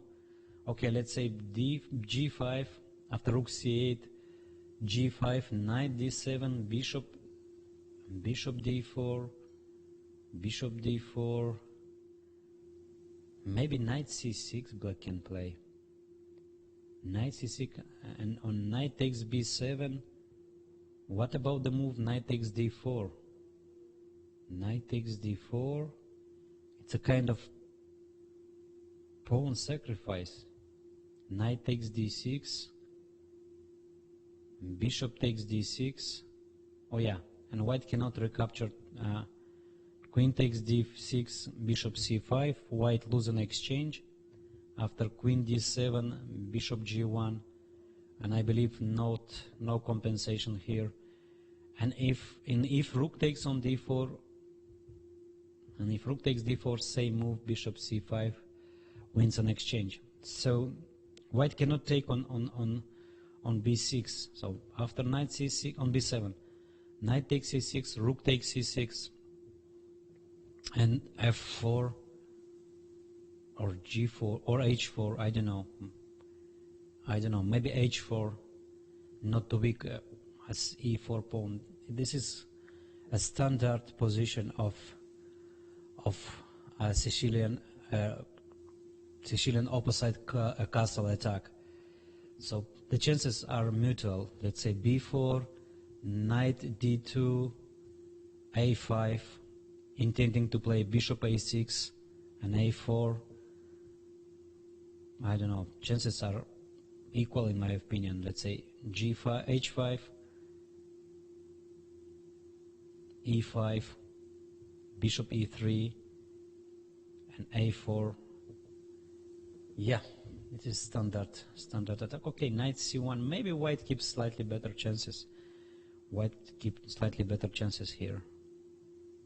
White's next move is g6, and the king side, the queen side is better protected. Okay, this is very interesting play. Chances, white keep, I believe, after rook g1, better chances. Better chance. Let's move to the board number 8. Board number 8. Fedoseev Vladimir from Russia plays his countryman Antipov Mikhail. Antipov Mikhail, the former world junior champion, 2015. Well, the end game, in my opinion, is about equal. Maybe white keeps slightly better chance because of g2 bishop, but well, black's central and king side structure is clearly superior. So I don't know. The chances are about equal. So after bishop g2, black played g4, and black's next moves, actually it's very easy to guess. Knight e7, and then knight goes to f5, d6, c6. Yeah, the chances are about equal. White can play, let's say, knight e2, knight f4, intending to install a strong knight to f4. Knight e2, knight e7, knight f4. Maybe black can play a strange move like knight e4 here.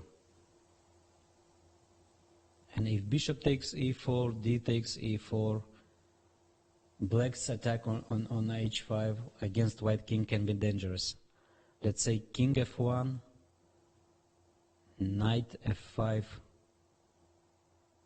On king e2, there is always move like rook h2 with knight takes g3 threat.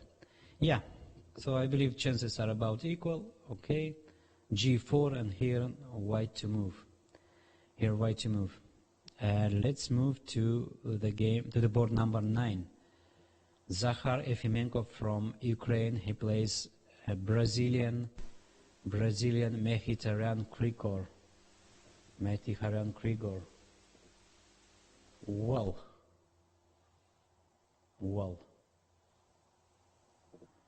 It looks like white is clearly better because of damaged pawn structure on the king side. Pawn f6, f7, h7. The only black's chance is to double the rooks and to play one day f5 and to to come with the rook to e3. To come with the rook to e3. So white played g4, g4 to stop f5, and black played rook e6. Rook e6, clearly intending to play rook e8. And white knight on e4 is not that stable. It's not that stable.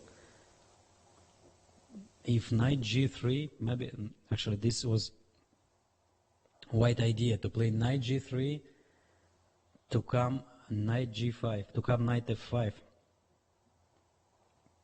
Rook e8.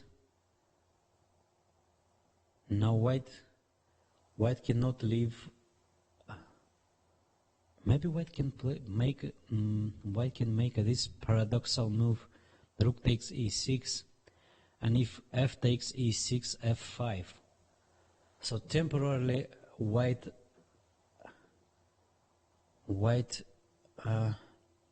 helped black to improve the structure, but after e5, knight e4, white gets a very nice knight on e4. Well, I don't know, even this position, I don't know if is that clear. After bishop e6, following by bishop e3, king f7, rook h5, rook g8. Yeah, the position is unclear. The position is unclear. Yeah, it looks like white is clearly better, but it's not so. It's not so. After rook e8, rook takes e6, pawn takes e6. Okay, rook takes e6, but white cannot. Yeah, otherwise rook e3 is coming. Otherwise rook e3 is coming. So on rook e6, maybe white can double the rooks by rook e2, rook e8, rook e1. Yeah, actually maybe. And black wants to play bishop h6, but bishop immediately this is not possible. After bishop h6, knight takes f6 is just losing for black. So black needs a move like king f8 maybe. King f8 following by bishop h6. By bishop h6. Yeah. Well, it's very difficult to make any conclusions. Maybe white is better, so it looks like white is better, but black keeps chances, tactical chances. So bishop h6, then maybe one day rook e3, f5. Okay. Okay, white is slightly better, but the position is unclear. And board number 10, board number 10, Grandmaster Illingworth from Australia. From Australia plays with Grandmaster Iturizaga from Venezuela. From Venezuela. So it's not only tequila from Venezuela, but also strong players.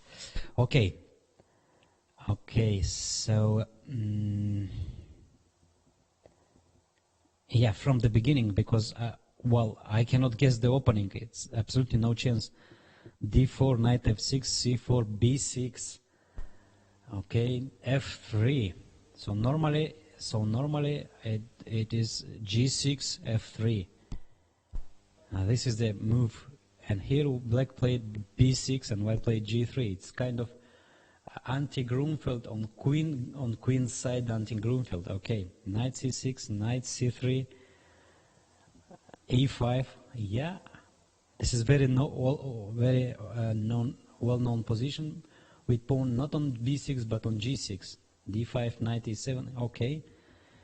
Yeah, it was an interesting struggle, interesting strategical struggle, and black played bishop a6, bishop a6,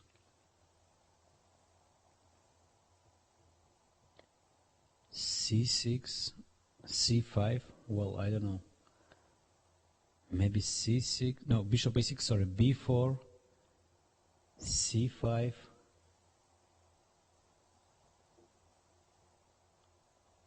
or b4, or queen d2, no, b4, c5,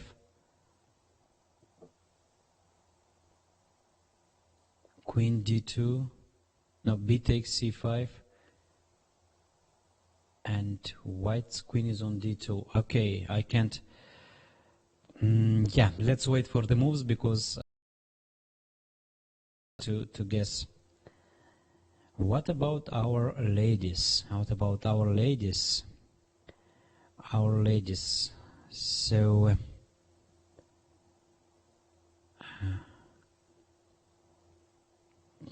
well, board number 24, we have a first result. So woman grandmaster Lei Tingzhi from China. She won with, she beat international master Estremera from Spain. So this is the first result of the round. First result of the round, and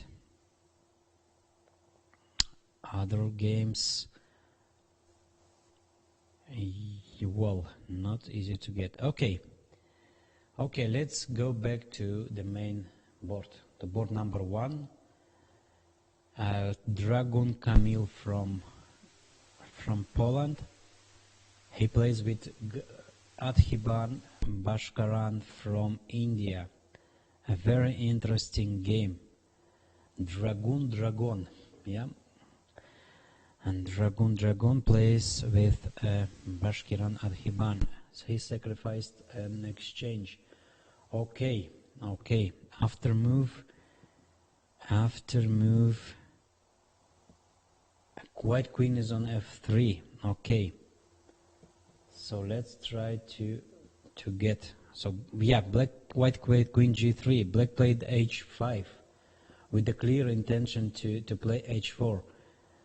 And white played the rook e1, bringing one more piece into play. Black played h4 and white played queen f3. This is the current position.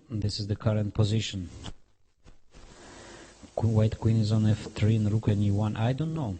In my opinion, rook e1 somehow doesn't help white so much to create the threat, against black's f5 pawn. Maybe better was to play, I don't know, king h1 and h4, queen h3 to double the rooks on the f file, like rook f3, rook a to f1, attacking f5, and then this setup can be rook f3, rook f1, bishop d2, and bishop c1, and knight goes to f4. And this rook e1, I don't know, it's just a move, but it's not very concrete.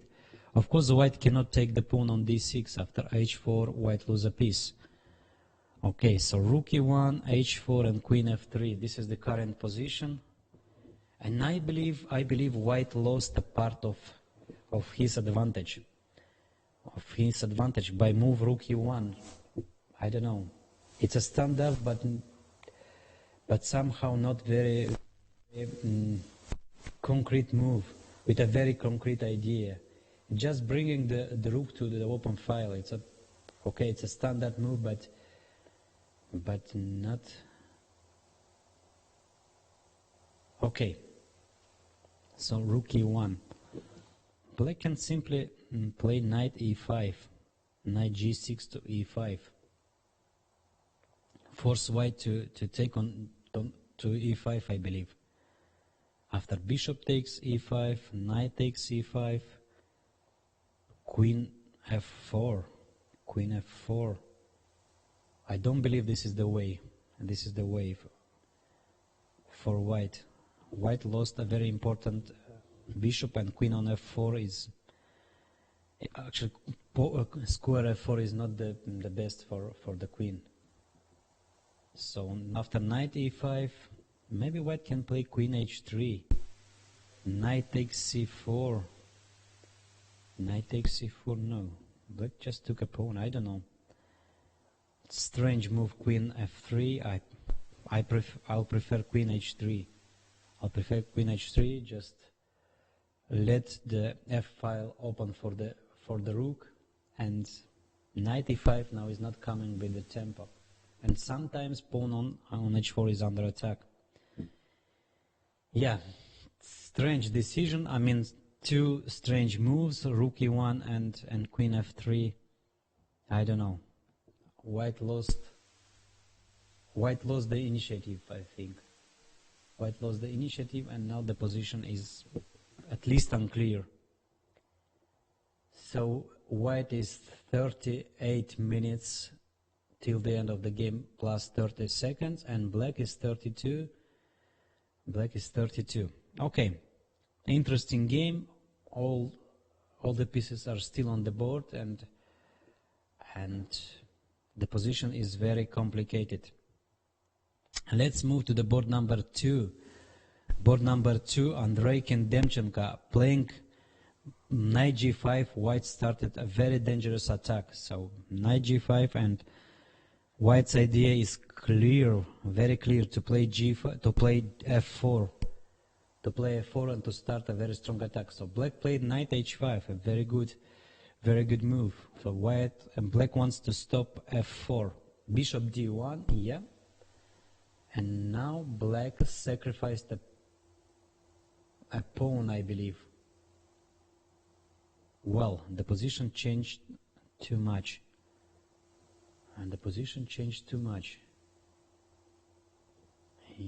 Actually, I don't know. Okay, let's try to knight. Yeah, it was knight g7, f4, and black played e takes f4, bishop takes f4, and f6. And white, if I'm not mistaken, sacrificed a pawn by playing knight e6. Knight e6 here. Interesting idea. Okay, white could play knight f3, and I believe white keeps better chances. Knight comes to e4, and pawn is f6 is weak. I don't know. Okay, white played knight e6, a pawn sacrifice. Knight takes e6, d takes e6, and bishop e6. Interesting idea. So Andrei can plays, let's say, interesting chess. Yesterday he sacrificed a pawn too, and today one more pawn sacrifice. Okay, after bishop takes e6, knight d5. White got a very strong knight on d5, and I believe that black cannot support this knight a very long time. So knight d5 now. Of course, black should take this knight. Black should take after bishop d8, bishop h6. I believe white's attack is too strong. So after bishop takes d5, queen takes d5 check, king h8. White can choose between bishop h6 or even bishop b3, bringing the bishop to the very strong diagonal, or maybe bishop g4, attacking the rook. Yeah, in all cases, white keeps a very strong compensation. But still the game is not over. After bishop h6, black can bring the queen into play, or maybe just play bishop f8,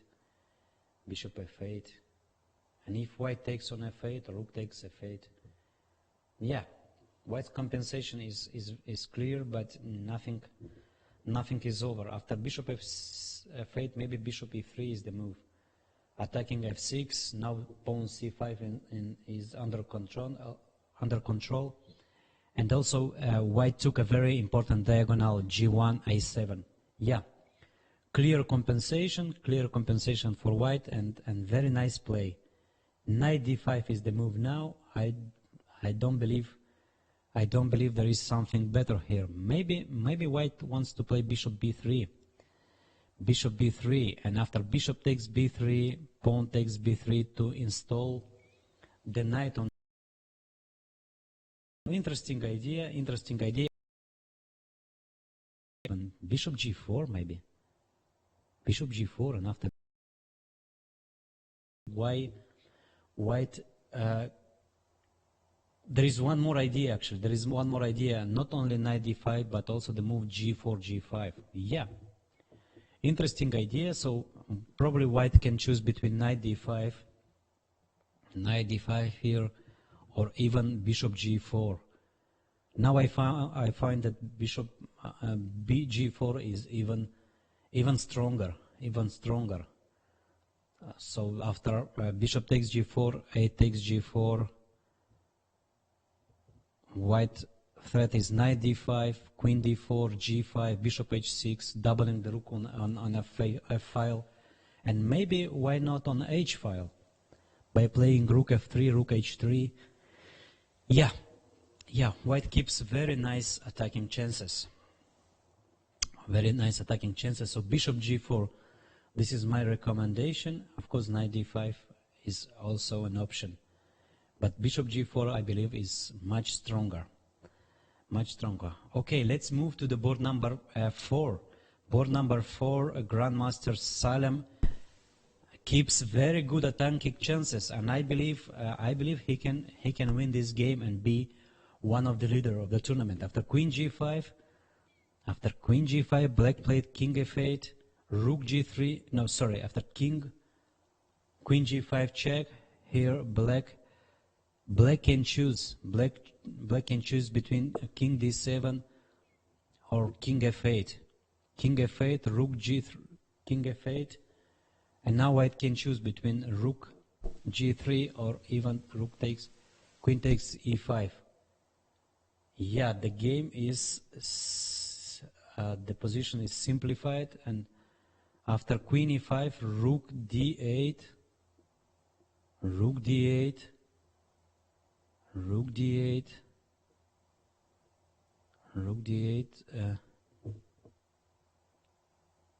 well, rook d8.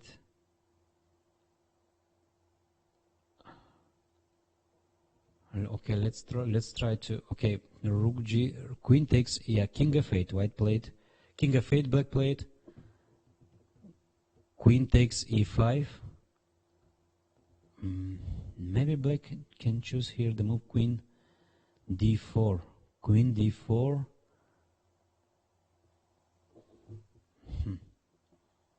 Queen e5. Rook d8. King h2. No, not king h2. Well, I don't know. Okay, yeah, this is the current position, and here white to move. Okay.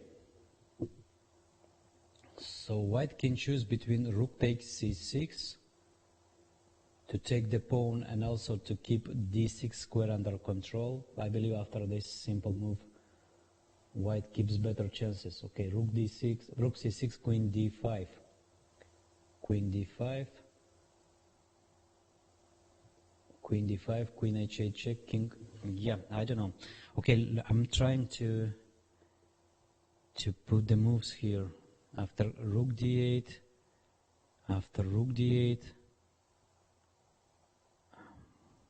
well, yeah, not easy to get. Okay, king h2, rook d1, rook takes d1. No, this is not the way. Okay, let's wait for the moves. After king f8, queen f6. Actually, queen f6. White played queen f6. Okay. Queen f6, rook d8,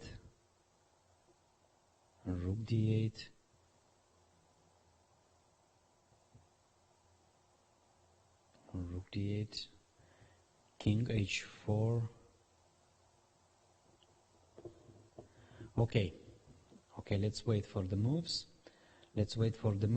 And board number 5, maybe. Board number 5.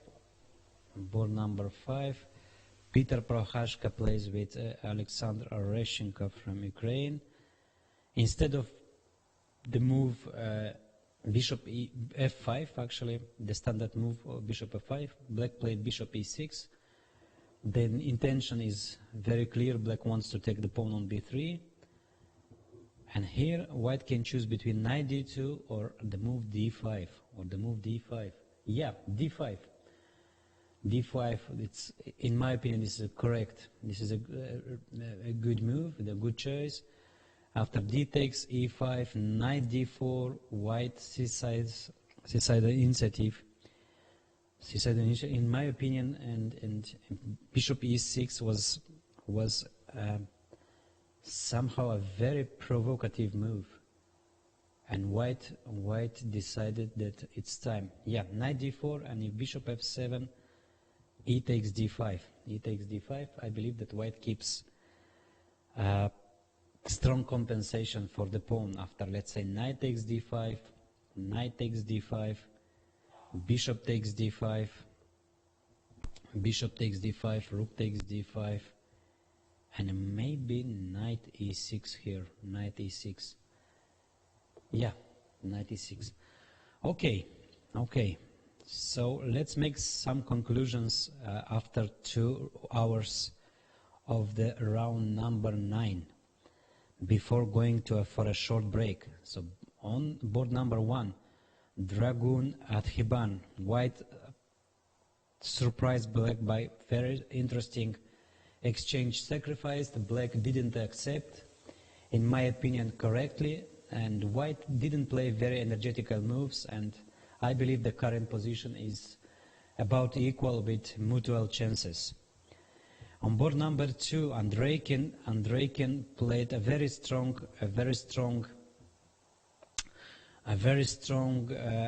pawn sacrifice, and after bishop takes e6, he can play or bishop g4 here, or bishop g4, or knight d5, keeping a very strong initiative. In my opinion, he is very close to win this game. So board number 3, Van Hau Predke. This is a standard Zaitsev variation structure from Rui Lopez. I believe that white is slightly better, but nothing is clear. On board number 4, Grandmaster Salem, he played a very interesting Vienna gambit. White is now white took the pawn back, and I believe white keep better chances. On board number 5, Prohashka, he sacrificed the pawn, and he's clearly, I mean, his initiative is very strong. Is very strong. In my opinion, white's chances are better. On board number 6, 2 Ukrainian, Oleksienko and Kuzubov. And Kuzubov, I believe the position is about equal. Maybe white keeps better chances in the endgame, but not that easy. So board number 7, Savchenko, Kovalev. One more Sicilian attack with opposite castle, opposite king castle. So I believe, well, chances are about equal. And board number 8, Fedoseev, Antipov, 2 Russians, equal end game. I don't know, but chances are about equal. And game number 10, difficult to comment this game.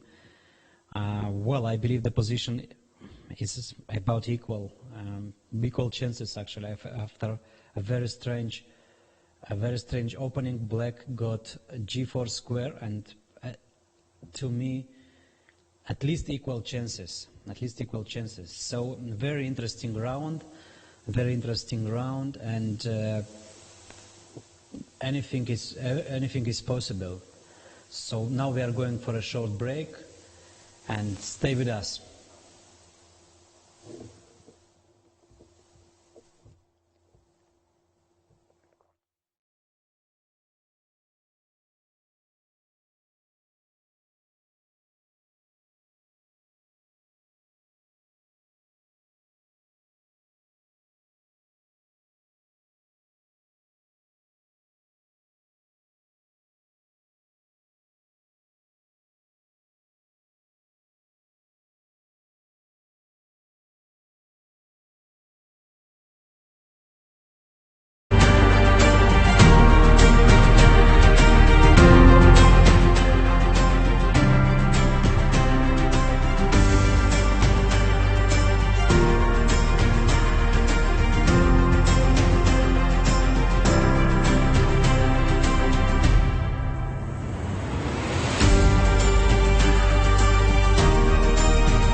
back to our live coverage of Abu Dhabi Chess Festival 2016. And today is round 8. Round 8 on the top board plays Dragon Camille, who is sole lead of the tournament with 6 points out of 7. He plays with Adhiban Bashkiran from India. A very interesting game after a good preparation in the opening with a interesting exchange sacrifice. Black managed to complicate matters. Black didn't take the exchange and probably got a very interesting, comfortable play now. So this is the current position. This is the current position. This is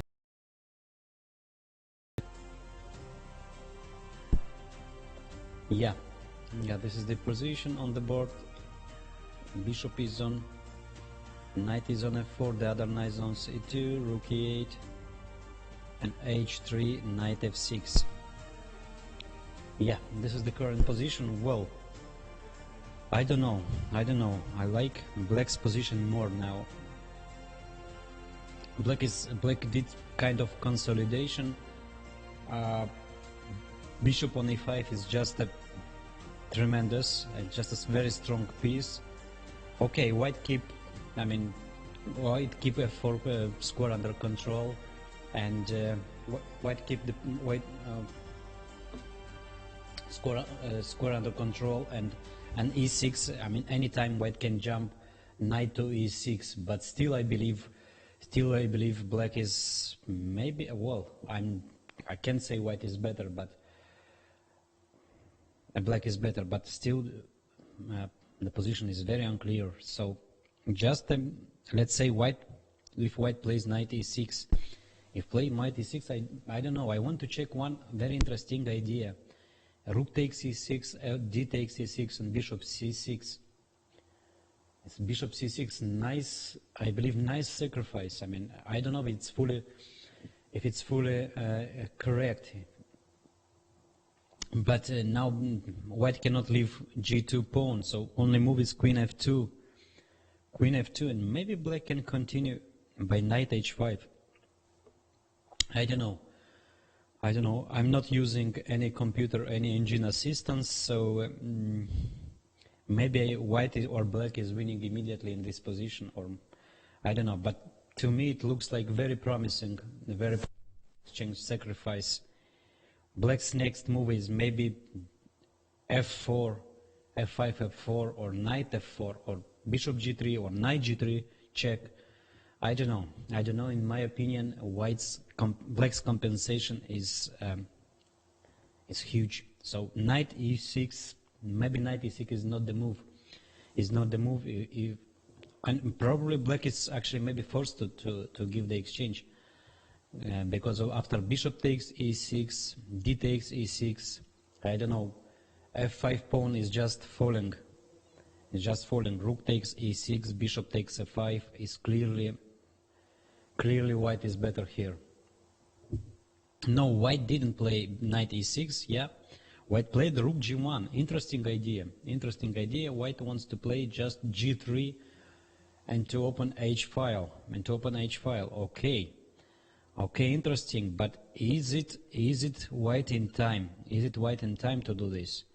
So for instance, bishop takes f4, I don't know.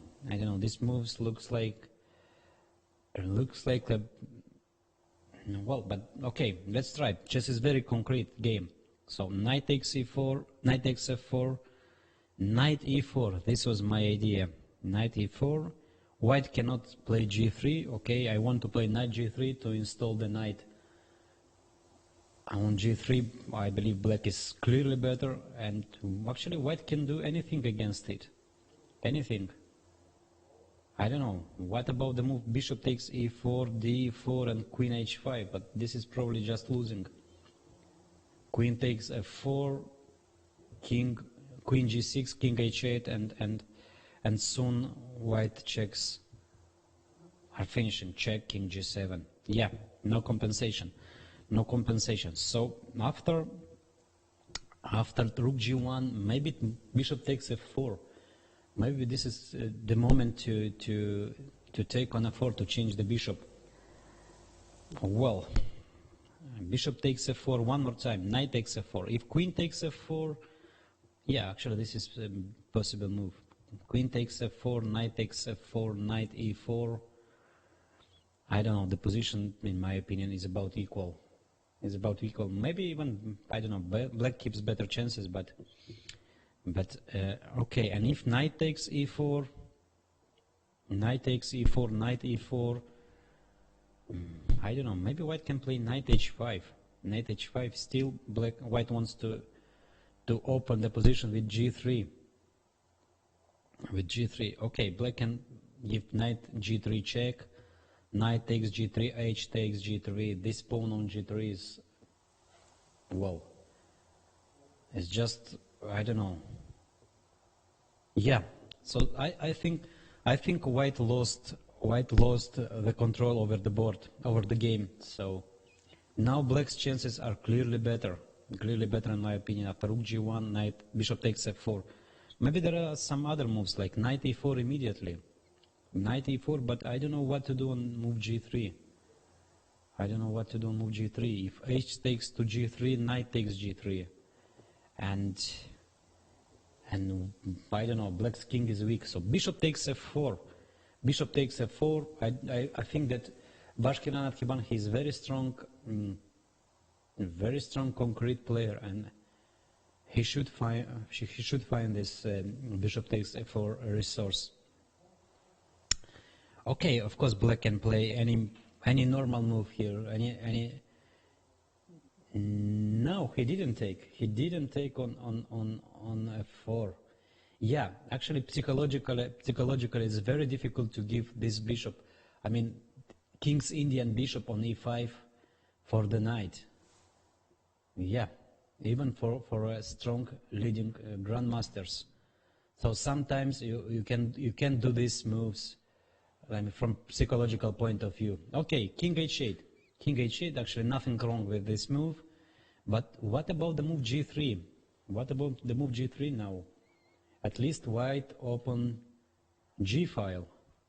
White open g file, and now g takes h4 is a huge threat. So king h8, g3.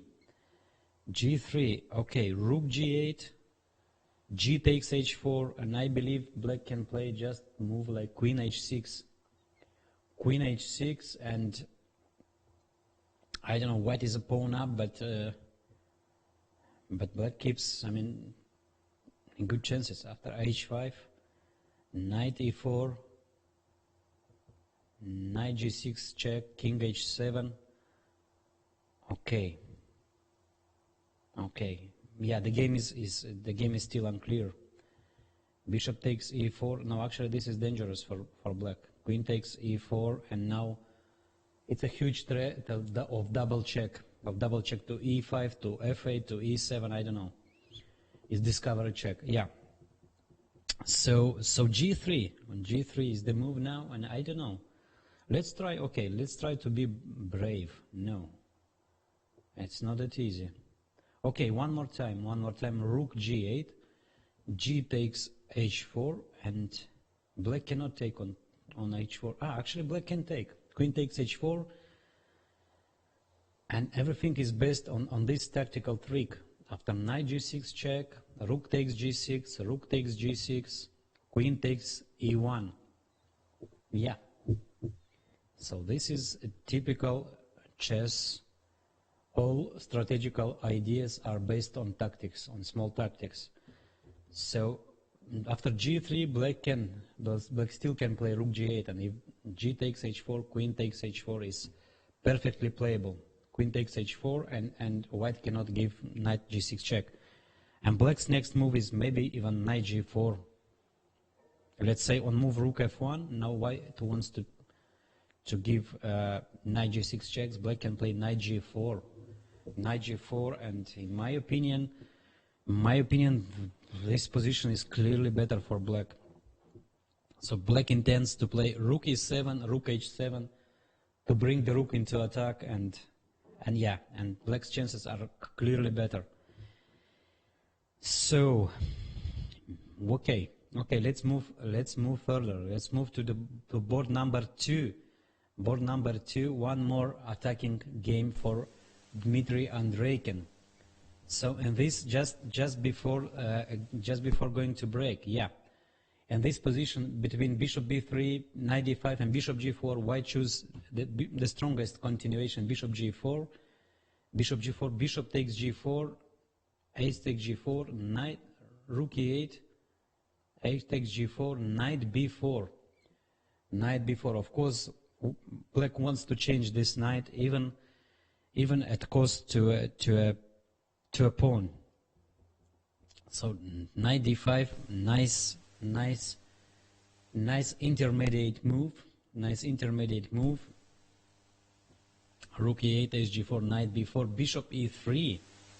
Bishop e3, interesting move. So black and white just didn't. Yeah.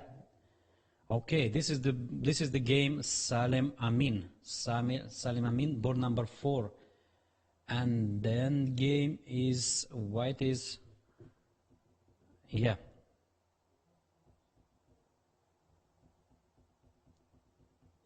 White is a pawn up. White, oh sorry, the pawns are equal.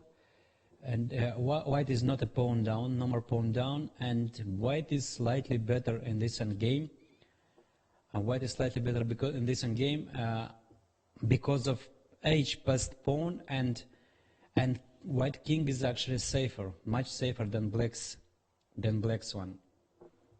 So yeah, this is the current position. Well, I'm trying to okay, queen c2, rook d6, queen a4, a5. Maybe this was the move order, and now white played queen a3, yeah, and black played f5. Black played f5. Black played f5. White can play rook c5 now, but after queen d4, black is attacking f2, so white cannot win the pawn. Yeah, black's idea is to play f4, f5, f4 to create some counterplay against white king. Okay, so black's intention is very clear. Rook c5, anyway, yeah, white played rook c5, and what about queen d4 move?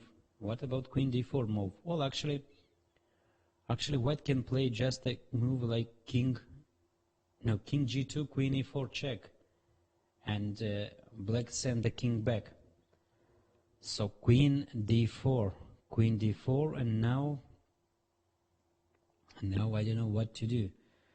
Maybe rook c2 back, but it's a little bit, yeah, f5, rook c2 back, and if black plays f4, white can just take pawn, queen takes a5. Yeah, very interesting intermediate move. So rook c5, queen d4, and now rook c2, and white keeps better chances. So rook from after rook c2, yeah, after queen d4, rook c2. Now white defend f2 pawn and wants to take pawn a5. And if black plays queen d5, white one attempt pawn can play queen e3, creating very unpleasant queen g5 move, or rook c5 back. Yeah, nice technique by Salem. So rook c5, queen d4, and rook c2, winning a tempo by attacking a5 pawn. And there is no queen e4 after rook d2. I believe that white just pin the rook and keep better chance. I don't know, actually there is this move. There is queen b4 move. Yeah, the move is I didn't say no.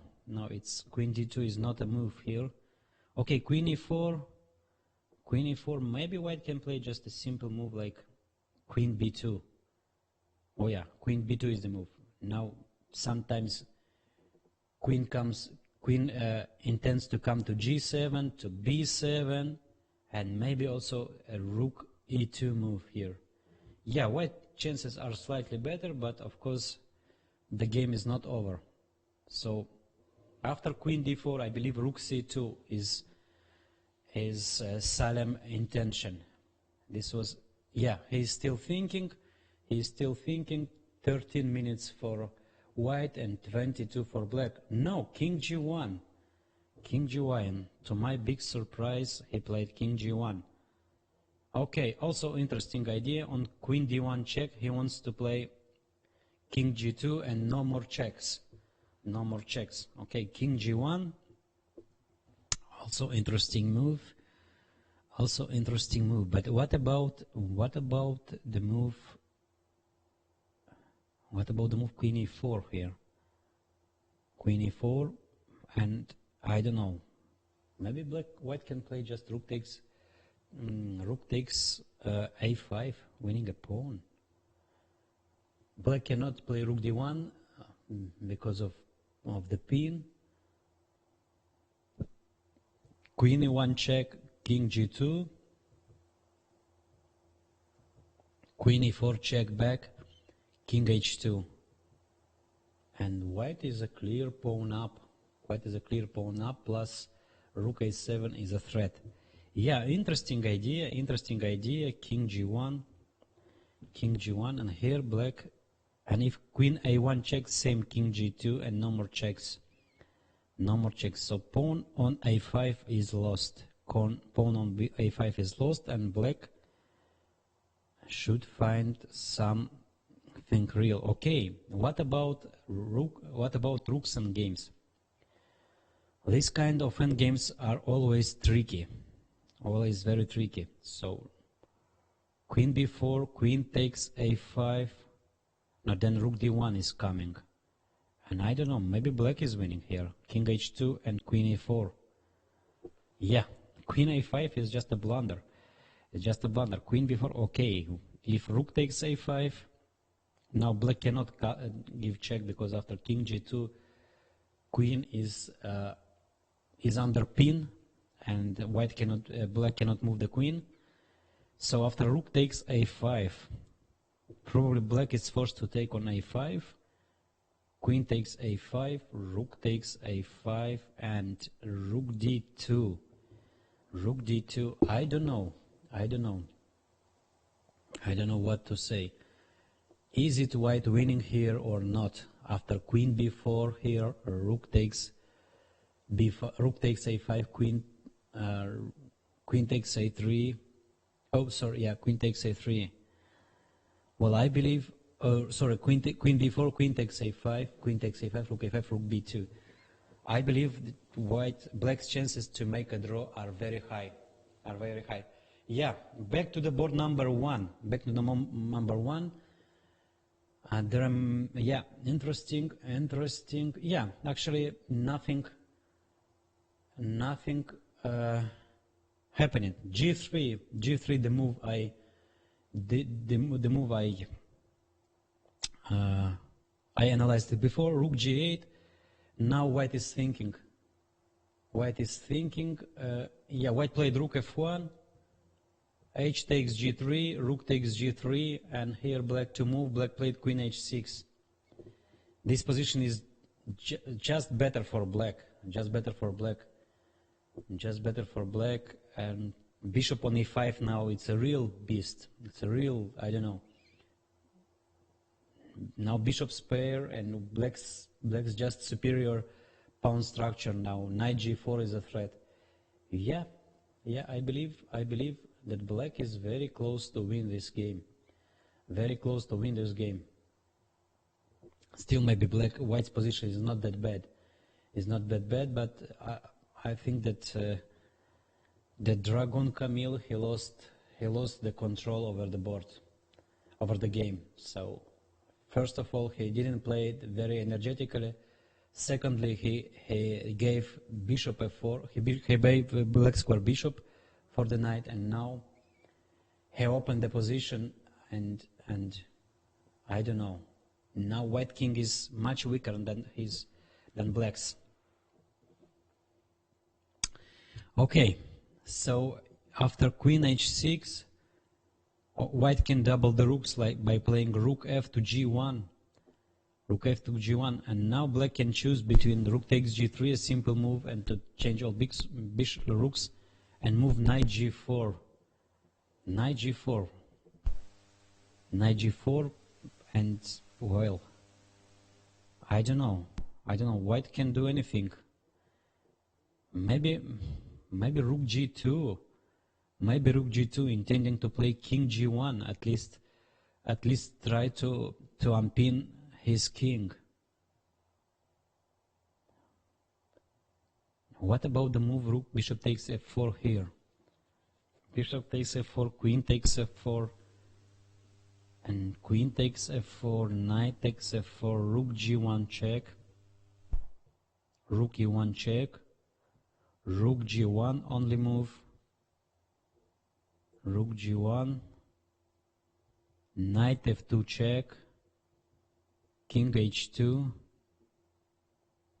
No, black achieved nothing from this bishop takes f4 move. Okay, rook g2. I believe black can just increase the pressure. Playing maybe b5. It's time to open a queen side now, or maybe black can capture the pawn. I don't know. Well, actually, just bishop takes b2, and if king g1, black plays knight e5, bringing the knight into play. Black is a clear pawn up plus bishop's pair. Yeah. This position, black is close to winning. Black is close to winning. Okay, this is the current position after queen h6. After queen h6, yeah. Okay. Queen h6, and white played. No, white is still thinking. White is still thinking. Down to 12 minutes for white, and black actually is more or less same time. Okay, let's go to board number 3. Board number 3, Van Hao plays with Grandmaster Alexander Predke from Russia, and yeah, no very big changes in the position. Board number 3, Van Hao from China. He plays with Alexander Predke.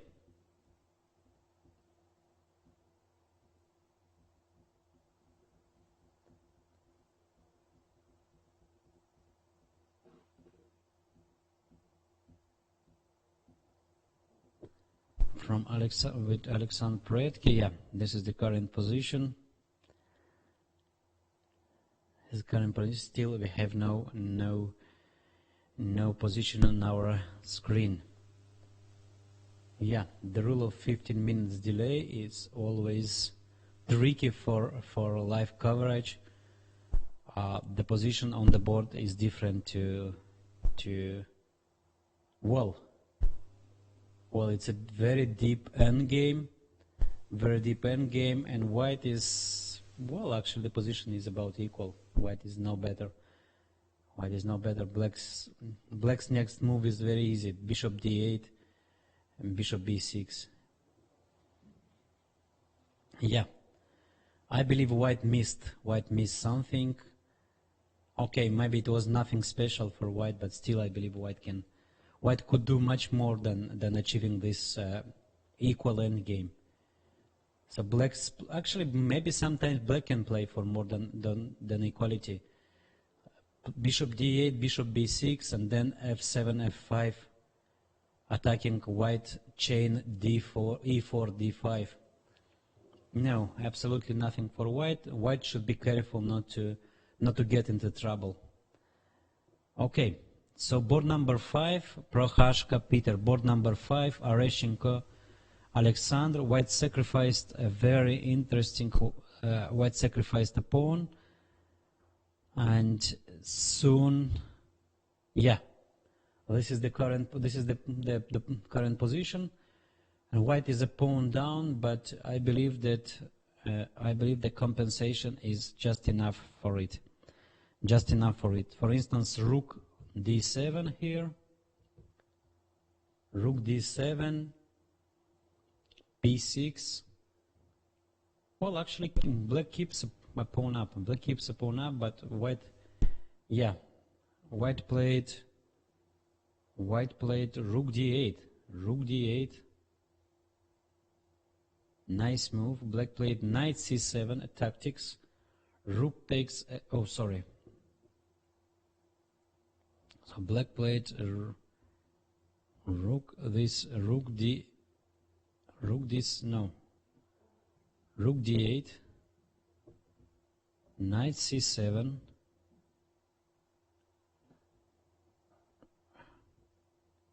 king f7.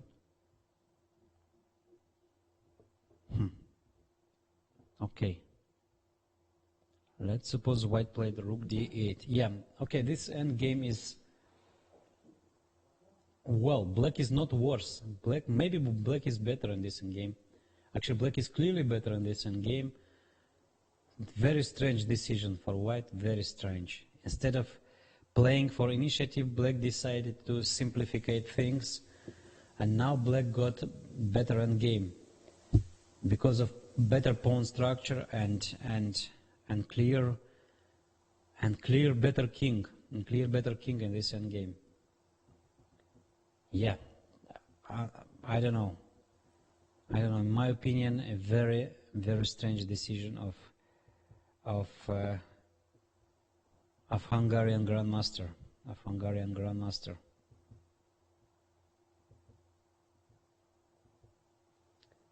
So black is clearly better by playing knight c7 and then e5, knight e6 or knight b5, and just moving the pawns on the king side. Yeah, black is practically pawn up. Black is practically pawn up. Yeah, good winning chances for Alexander Areshenko from Russia, from Ukraine. And board number 7, Boris Savchenko. On board number 7, Boris Savchenko plays with Anton Kovalov from Canada. Yeah, wow, completely unexpected move. Queen b7, b4. Not every day you can see this kind of move in this Sicilian structure. So b4. Well, actually, the move is very interesting. White cut any black's counterplay, and knight on a5 is very strong. So a3 next and f4, f5. Fantastic idea. b2, b4. Yeah, Savchenko is one of the most interesting chess players of this young generation. So d5, a3, taking on e4, knight e4, knight g6, c4. One more unexpected move. White usually is attacking on a king side, not on a queen side. f5, knight c3, bc4, bishop c4. No idea to guess the moves. Knight d5, fantastic play for white. I don't know, maybe takes an f4. White is clearly winning here, but I don't know what happened. After f4, rook b8, rook b8. I don't know. The position looks like white is absolutely winning.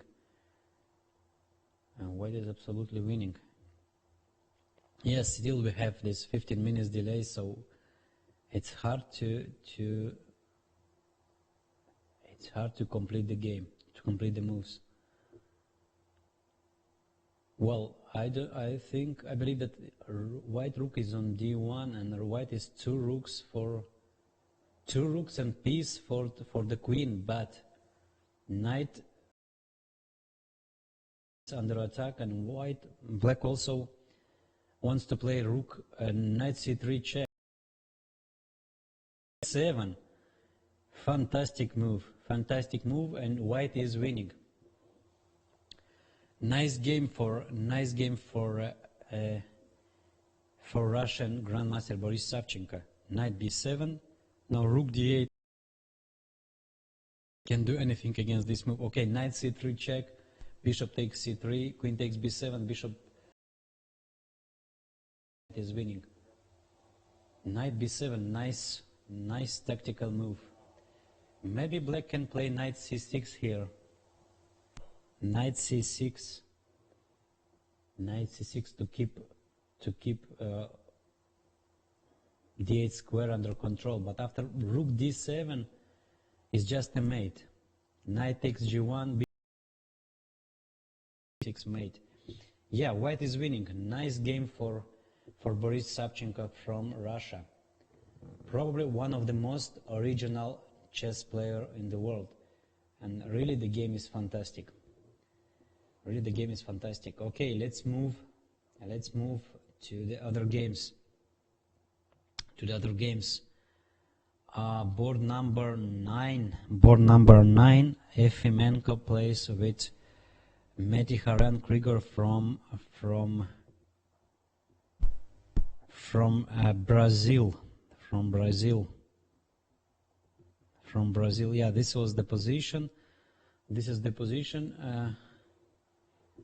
Somehow white managed to play e5, f5, knight, rook e5, knight g3, rook e8.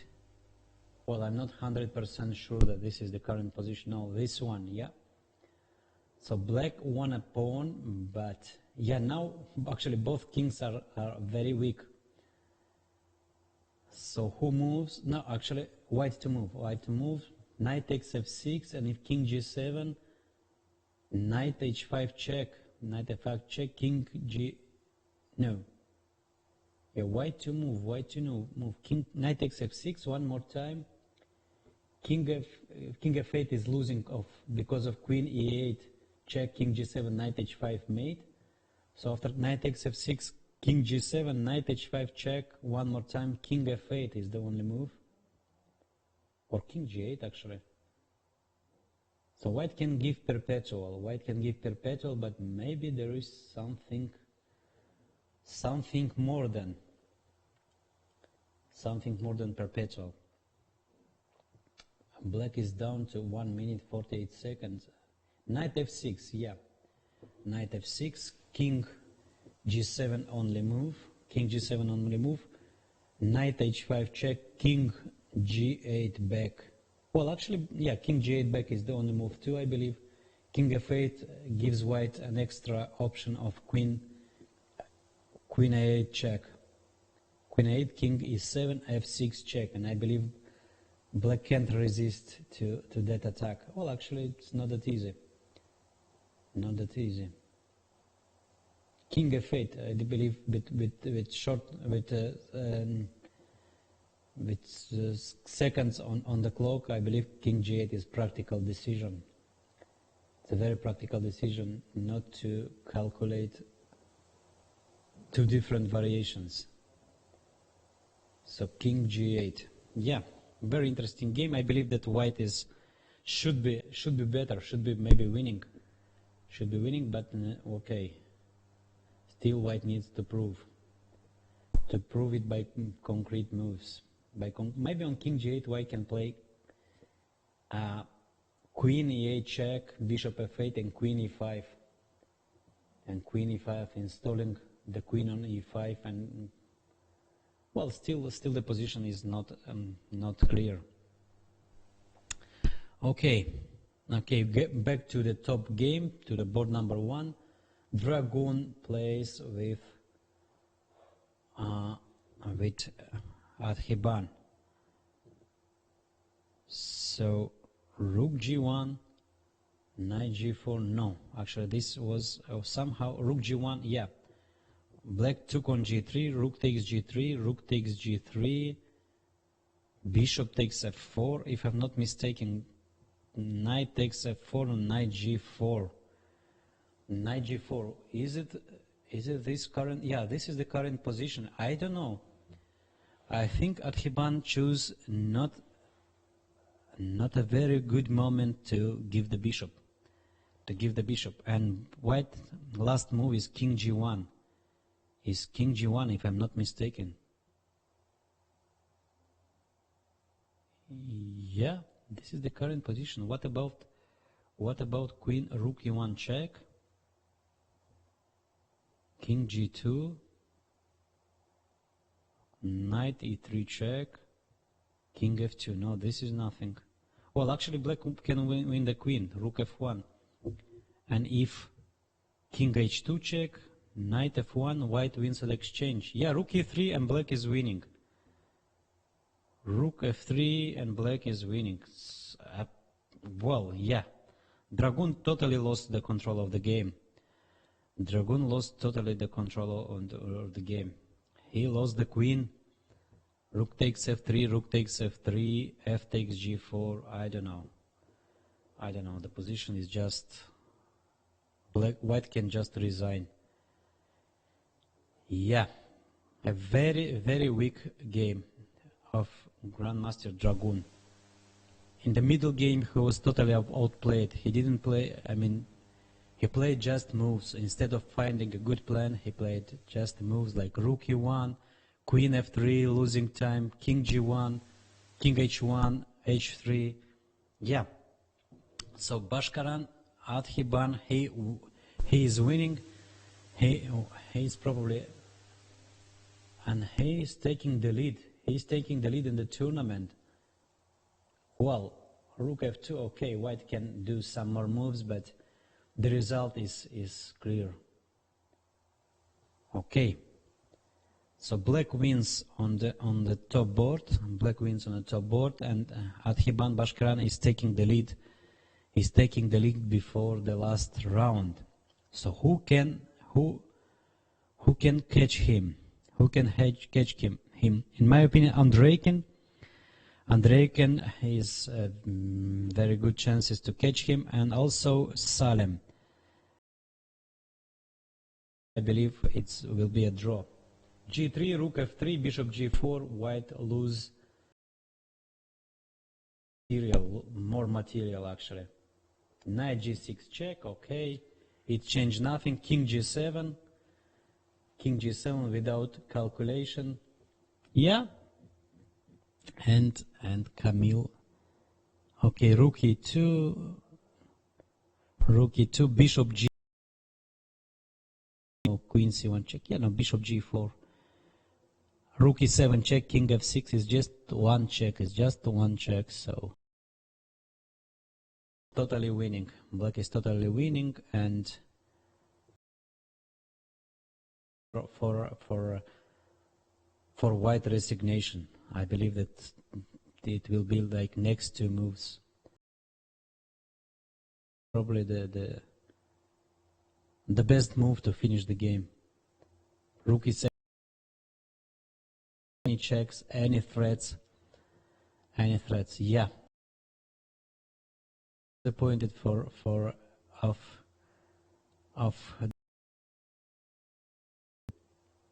okay, queen c1 check, king g2, bishop g4 is also winning. So actually everything wins here. Everything wins here. Yeah, bishop g4, yeah, correct. Correct, and black is winning. I don't know. Okay, should resign. White should resign. A very, very by Dragoon today. So let's go. Rook e7 check. Okay, king f6, and white resigned. So Grandmaster Adhiban, he won with black pieces, and he took the sole lead with 6.5 points from 7 games. From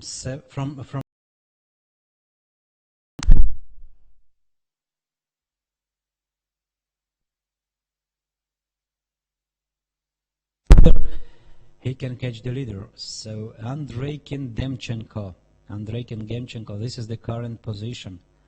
Rook takes f6, king, queen c8, queen d5 check, king h8, rook f1, queen takes g4.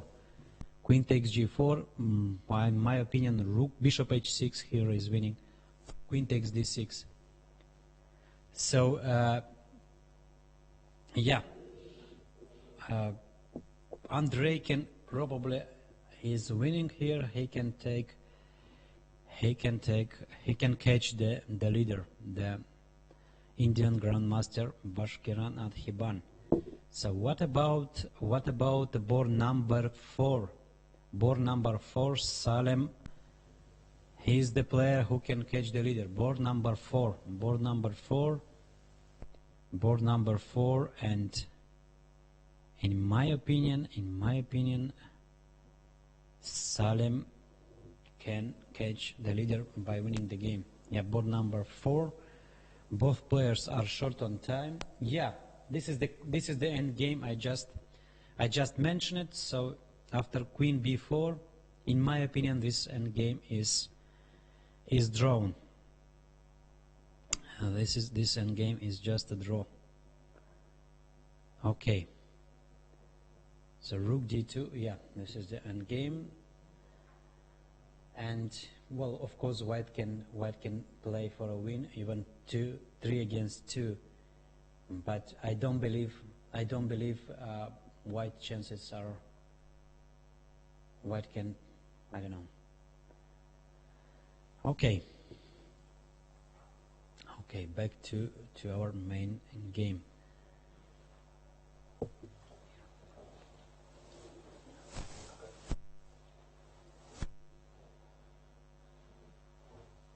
So, ladies and gentlemen, one more time, we have in our studio the winner of the game, Grandmaster Adhiban from India. Congratulations. Thank you. It was a nice game. Yeah, actually it was a tense game, and I was like, after the opening I was just lost, I think. After the opening. Yeah, after the opening, yeah. So this exchange sacrifice was very strong actually. I was hoping, no actually I had seen it, but I was just hoping you won't go for it. I had seen it some time back. Is it a home preparation or not? Yeah, because computer shows this exchange sacrifice. So,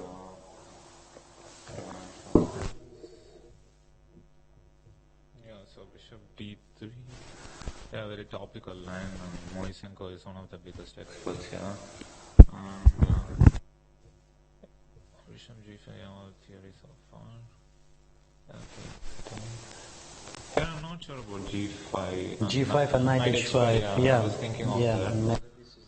Yeah, but then the game convention looked more tempting. But okay, he played pretty fast, so I think okay, he knew. Here I also okay takes, then I go knight G4. Yeah, this looks well. Yeah, and this is like I think sorry, yeah, I think yeah, he goes queen D2. Probably should.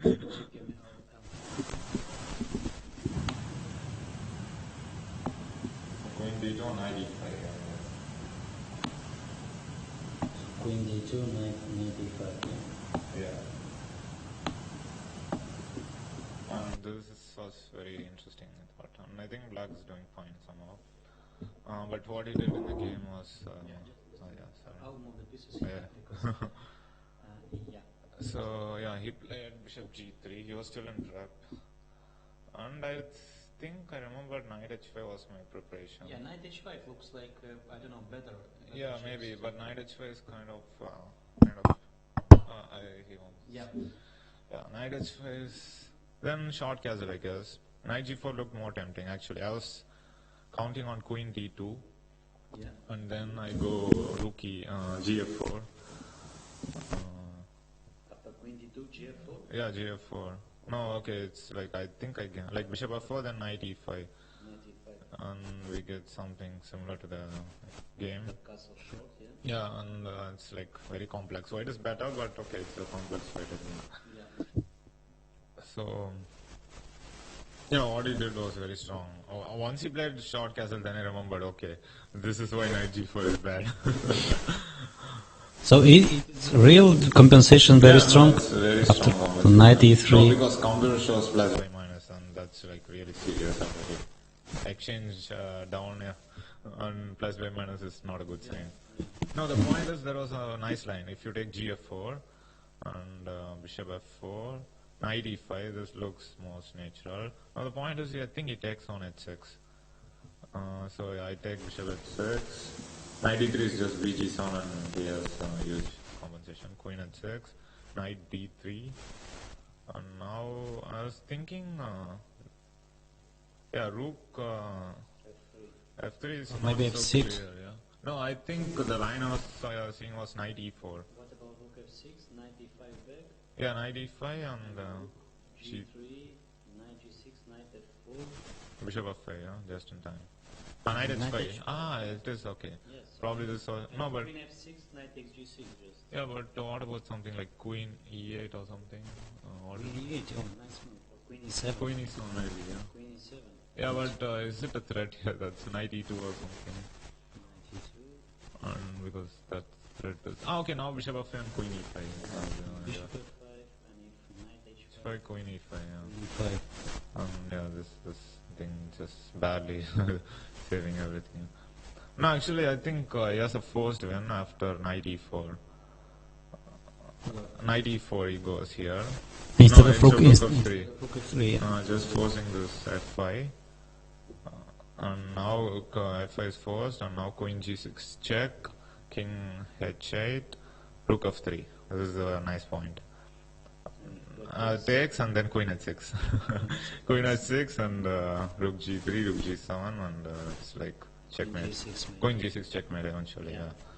Yeah. Yeah, this was one of the lines, so I could not really take the exchange. So that, okay, at least let me, anyway it's worse, so let's keep it complex. So gf4, I played gf4, yes, giving him a lot of options. I think even knight f4 is also possible. Rook f4 even. Yeah, rook f4. But rook f4, I'm not sure if the rook is really good, well placed. I go knight e5 and it was not sure. It was not clear if the rook was. So bishop f4 looks very natural. Bishop c2, this was nice move actually. I underestimated this. I thought he. Also, I'm not sure if he needs this. Bishop c2. Bishop c2, yeah, because anyway, he can just maybe continue with h3 or something. Yeah, Should be h3, just, yeah. h3. h3 and should be just clearly better. Knight, no, knight f6 is bad.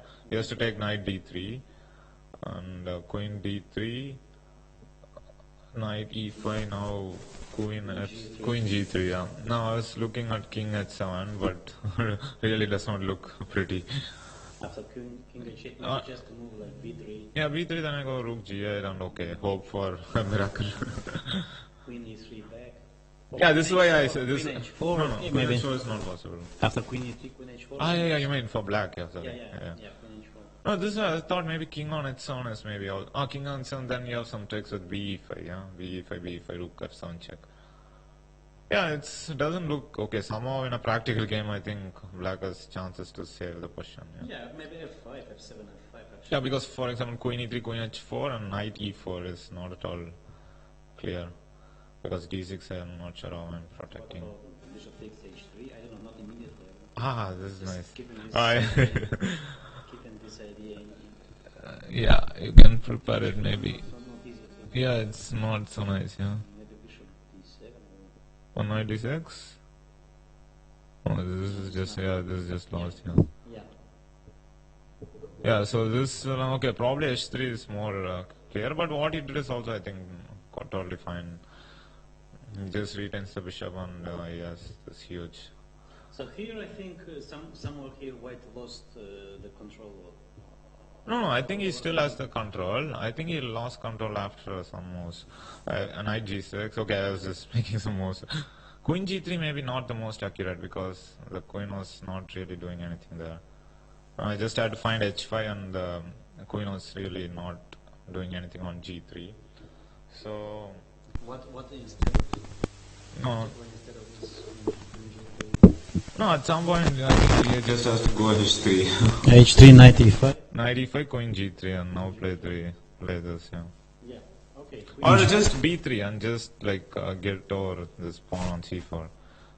Because queen d3, because my position is really bad because at some point knight is going to come on e6, which if he prepares it's going to be really difficult for me.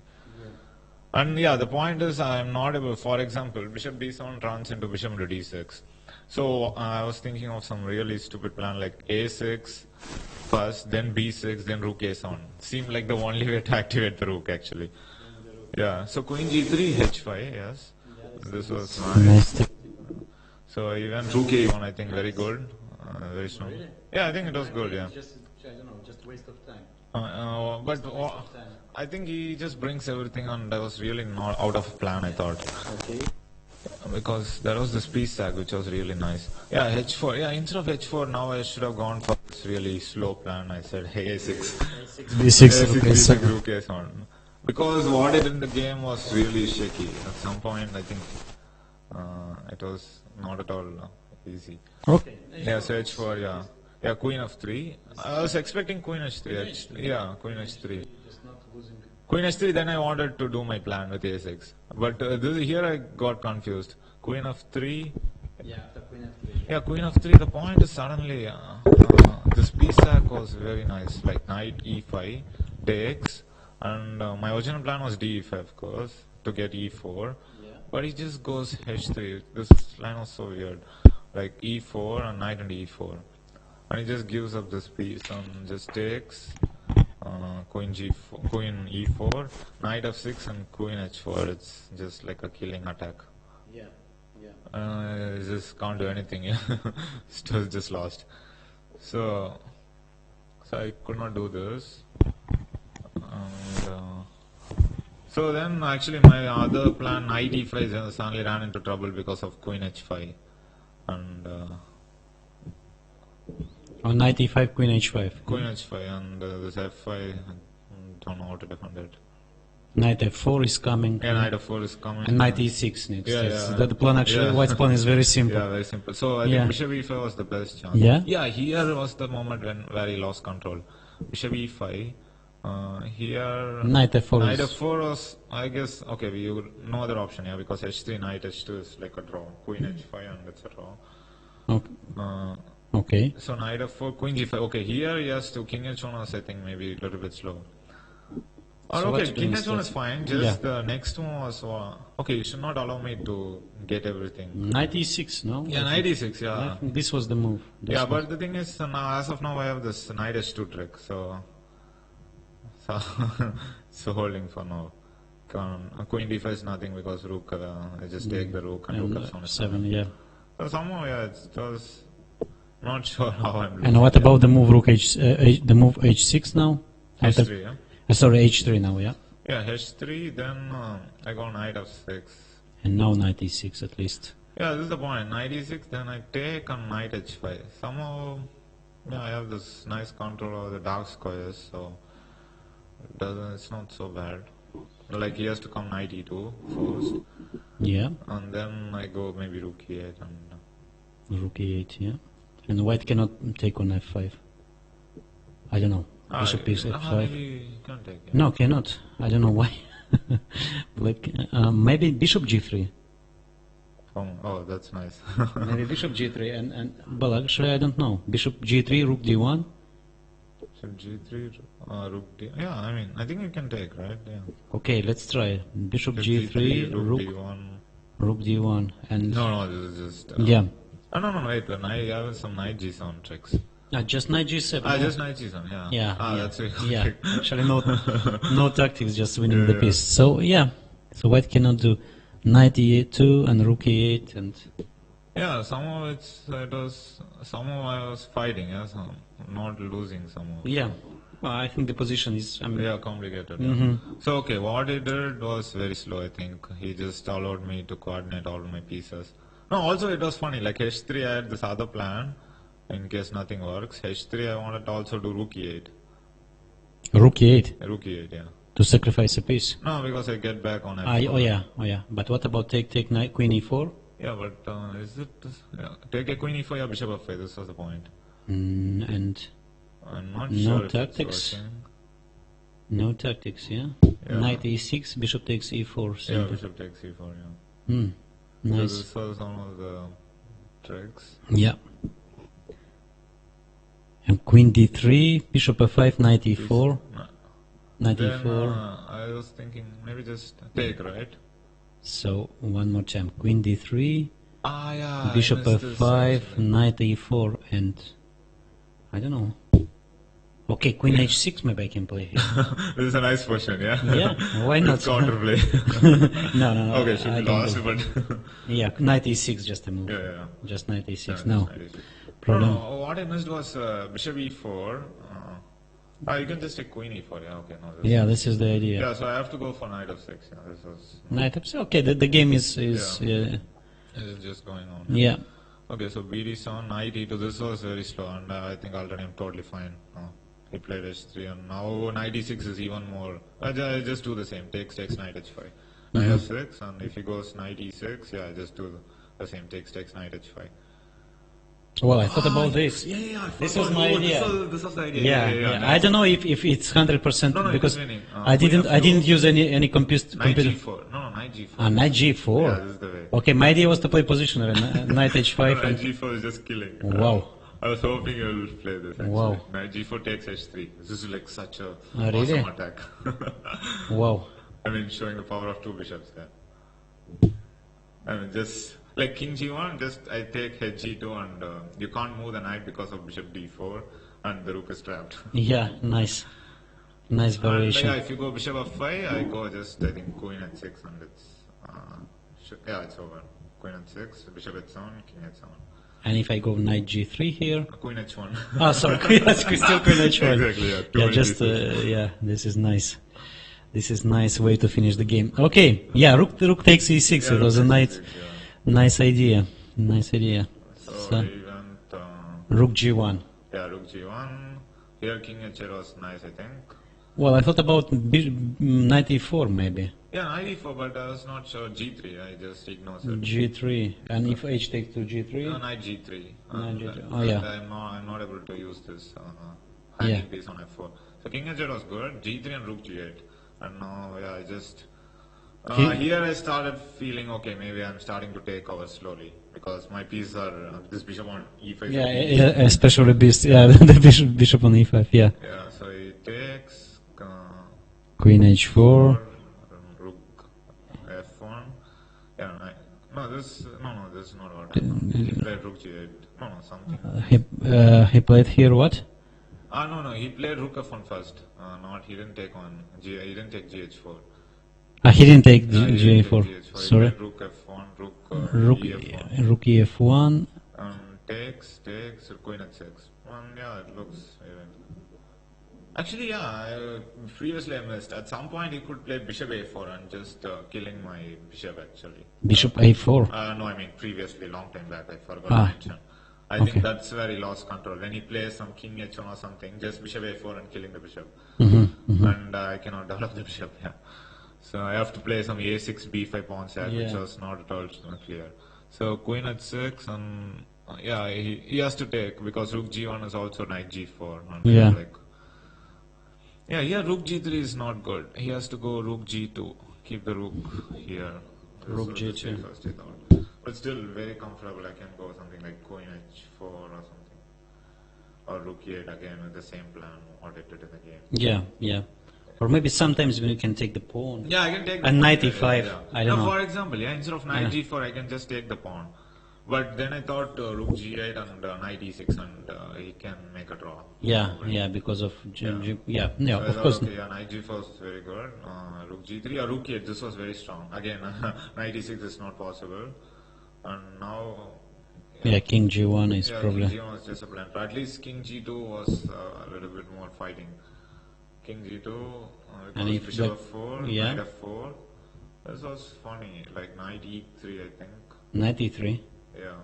Okay. Knight e3, then king h2, knight c2. I was just calculating this. I was like, I was not sure what is happening exactly. Like rook g6.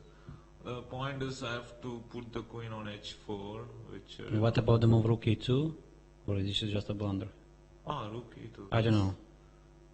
No, maybe just... maybe just, or king g3, any move. No, maybe takes and king h1. Taking king h1, yeah. Okay, so queen h4. Yeah, queen h4, and now the point is I was worried he will just move the rook somewhere and knight g6 threat is coming, like rook into d6 or something. Maybe rook e6, I don't know. Rook e6, yeah, but rook e6, I don't know, no. They're not threatening anything. Rook d6. Yeah, this was very unclear. Okay, this is how the game should have been, I thought. So, yeah, because I have to go for this. I didn't see any other way. For example, if I do something else like earlier, like. Yeah, instead of bishop takes f4, I think. No, No. bishop f4 is fine. Just Bishop takes, f4 is fine, knight okay. f4. Now some rook e3 I was calculating. Yeah. Now the point is queen f1. Yeah, queen f1. Yeah. I'm sorry. Yeah. Queen f1 and rook into g3 check. King g3 knight e3. Looks like I'm winning a piece, but king of 3 is just protecting it. So he just moves the queen anywhere he wants. So queen d3 or e2 whatever. Yeah. Yeah, so I have to go for this piece of position, yeah, which was not at all clear. So maybe not bishop takes f4, I don't know, after Yeah, king but g2. I think that should be winning somehow. Should be winning, yeah. Somehow I can't believe that. Yeah, but okay, king is quite. It is like not at all safe, my king. Probably something like queen h7, maybe, I don't know. Queen h7 and Yeah, but yeah. rook takes d6 and maybe rook g8, I don't Just know. rook g8, yeah, because queen c3 is Queen c3, knight knight d4. Yeah. This feels like it should be winning somehow. Well, what about the move? No. Rook d7, no, it's not. No, somehow, I don't know. Maybe Yeah, it's queen not e2. clear. Yeah. Queen e2. This is what I was worried about. Knight d4, queen e5 Queen check. e5, queen g7. Actually, black is lost. It's lost, yeah. Yeah. So I have to be more careful here. I don't know, yeah. Yeah, somehow this is okay. King g2 was the way. I think he just Yeah. forgot about this bishop f4. That he can't take queen f4 or he just. And rook e3 is the simplest. Actually, can also win the queen with. So he cannot take because of rook takes Rook c2. e2, exactly. Rook Yeah. e2. And not, like c2 is hanging, that is the point. Otherwise, he can do rook g4. Yeah. It's a pity that c2 is hanging. So. So bishop on c2 is lost. Yeah. Yeah. So yeah, he has to take knight f4 and rook e3, just easiest. Also rook e1 is winning, but this is like the easiest. I mean, rook e1 and knight e3 check. Yeah, exactly. But then he goes king f2, rook f1 and king e3, and he will play this position, which is not okay. This is just Yeah. very easy because also I'm getting this g3. Yeah. Okay, another nice game. Another nice game for you. And tomorrow is the Yeah, last it's a round. title match. Yeah. So probably only Me and Andrew can, yeah. and Andrei can catch you. So and also Salim, Andrei can won, and Salim, yeah. Salim he's better in game. I don't know, maybe some chances to win. Yeah, Some this chances should be to- winning, right? Two nice pass pawns. Yeah, but rook But and game, yeah. and I move c5, c4. If I change c for e for Yeah, for but- a, I mean Okay, this is going to be a long game, yeah. I guess. yeah. Because this h1 is also quite dangerous. Yeah, but okay, rook and like some with activity, you should be able to make a reasonable defense, I guess. No, I mean, let's say you exchange the pawns, like a for c. It's a draw or. Mm. Yeah, white has very good chances of winning. Yeah. F3, Yeah. G4, and try Yeah, to yeah, get two yeah, pass yeah, pawns. to pass, yeah, because of Yeah, but FG. okay, you can keep giving checks unprevented. Yeah, but still, it will be interesting, yeah. Okay, Nice, so three yeah, persons, yeah, no more questions because tomorrow is a morning round. Yeah. You need to rest, to prepare, and exactly, to okay. Yeah, okay. Yeah, I wish you good luck for Yeah, tomorrow, and thank yeah, Yeah. yeah, thank you, thank you.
your live coverage of Abu Dhabi Chess Festival 2016 Master Tournament, and today is round number 8. On first board, Grandmaster Adhiban won with black pieces. One more nice game against the former leader of the tournament, Dragun, Kamil Dragun from Poland. And here this is the end game.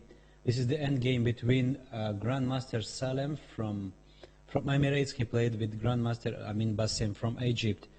And this is a very well-known rook and game 2 against 1. The game is drawn. So most probably the game will end in a draw. Andrejkin on board number 2, he won a nice game. Yeah, this is the... And board number 3, Van Hau plays with Predke, with Grandmaster Alexander Predke. And the end game, in my opinion, is about equal. I don't know. Okay. So chances for both players in this game to catch the leader. And yeah. This is the position. This is the position on the board. Well, in my opinion, now White got some chances, some winning chances. I mean, all white pieces are placed ideally. Knight on c3, bishop on d3, bishop on h6, rook on f1, and black's position is not that easy to defend. Knight on c7, bishop on d7, bishop on e7. Okay, still white needs to find a winning plan. Maybe bishop e3 with bishop b6 idea. This is one plan, and the other is somehow to take the control over a file. Okay, this will be winning immediately. So bishop e3, bishop b6 is one idea. The other idea is maybe moving kingside pawns, or maybe white can play bishop e2, bishop g4, changing light square bishops, and one day maybe white can get the rook on c6. So bishop e2, bishop b4, then rook c1, knight move to d1, and rook c6, knight c3 back. Yeah, bishop e3 and bishop b6.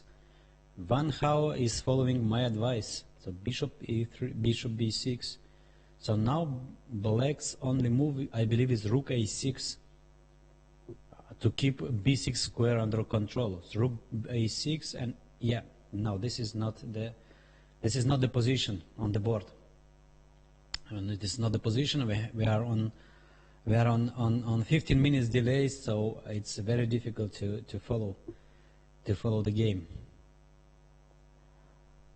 So Adhiban, he's 6.5 points before the last round. Andrejkin, he's 6.5 points too, and 2 more players can catch him. Van Hau or Predke or Salem, but I don't believe any winning chances for. Yeah, so Van Hau is just repeating the moves. Bishop d8, rook h6 back. Now bishop e7. Bishop e7 is the move to repeat. Actually, the only move. Otherwise, yeah, bishop e7. White repeated the move to get some extra time, to gain some extra seconds to think. Yeah, so let's go to the end game. Salem, board number 4. Salem Amin Bassem. Samuel Amin Bassem from Egypt. I believe, well, the game is drawn, but maybe knight e2. Where the knight goes to? Well, actually, maybe knight c1, king b2, knight b3, and knight goes to a very nice square a5, and later to c6. One more game is finished. On board number 9, I believe. Well, board number 7, Savchenko beat Kovalov in a very nice game, probably one of the beautiful game of this round, with absolutely b4 c4 playing yeah, this is the game. Well, I can't recognize the players. Yeah, this is the game. I believe Fedoseev, Antipov. No, sorry, this is the game. This is the game. This is the game. Prokhashka Reshenko, board number 5. Board number 5, and black is winning. Black won the game. Okay, king g5. White is just not in time. King c2, f4, b3, f5, b2, f6, b1, f7, and queen b8. Yeah. Grandmaster Areshenko wins this game. King c4 or any king's move. Any king's move. I don't know why king c4. Yeah. I don't know why Prokhashka is still playing. He's just not in time. b3, f5, b2, f6, b1, f7. Yeah. So Alexander Areshenko is back to the leaders group, and he keeps chances. He keeps chances. Queen b1 check. Oh, sorry, queen b1 queen, f7, and queen b8, and queen b8, and the game is over. The game is over. Yeah, I don't know. Nothing. It's absolutely senseless to continue this game, especially at this level. At this level. Okay, so the game between Salim and Amin is finished. It is draw. It was interesting game. White was better. White was pushing hard, and I believe at some moment, White was maybe, very good chances to win the game. So draw. And before the last round, two leaders, Adhiban and Andreiken, and one more player can catch him, Van Hao or Predke. Board number 6. It's the game of two Ukrainian. Kuzubov plays with black pieces and Alexeyenko with white. Okay. It's an end game, and I believe the end game is about equal.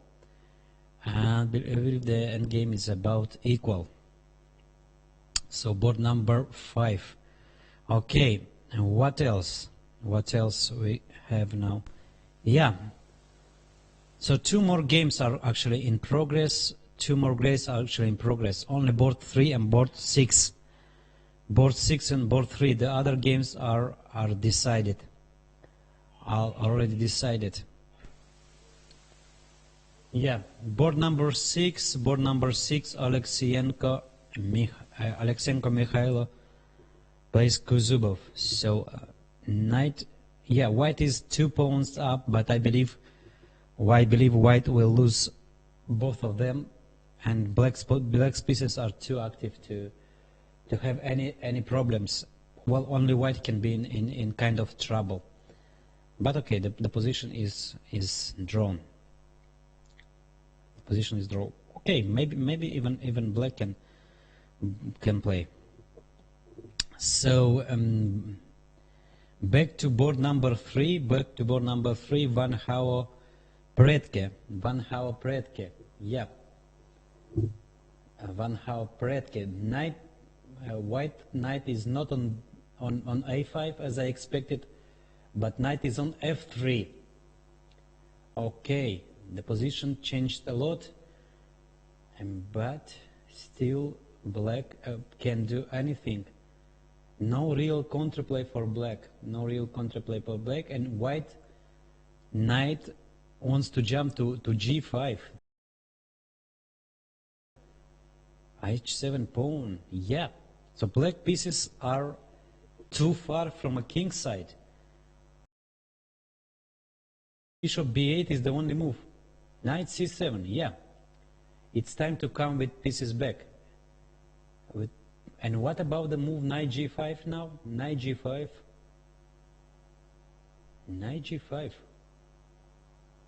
Or rook f1 with knight g. Yeah, rook f1, correct. Right decision, and no defense against knight g5. Yeah. So Van Hao is is very close to win this game. Knight g5 with the idea knight f7 or knight h7. So black is winning. Sorry, white is winning here. Any defense against? I see any defense against this threat. Rook a8 back and knight g5 decide the game. Knight g5, and with, I believe, if white win this game with 3 consecutive wins, Van Houwe can catch the leaders. Can catch the leaders, and before the last round, he ties for first place. So Adhiban, Andreykin, and Van Houwe. Well, actually, no surprise if we consider the rating. Bishop h6, yeah, bishop h6. This is also winning. Knight g5. Actually, player number 1, player number 2, and player number 3 for the first place. So no surprise in chess. No big surprise in chess. So now knight g5, and there is no defense. Okay, king e7, knight g5, and bishop e8, but simply knight takes h7. Knight e6, okay, nice try. Black sacrifice a piece. Black sacrifice a piece, but this is just nothing. A piece up. White is a piece up. King b2, rook a2 check, king b1, and the game is decided. Well, actually, white can play king c3, rook a3 check, king d2, rook a2 check, and bishop c2. Still white's position is winning.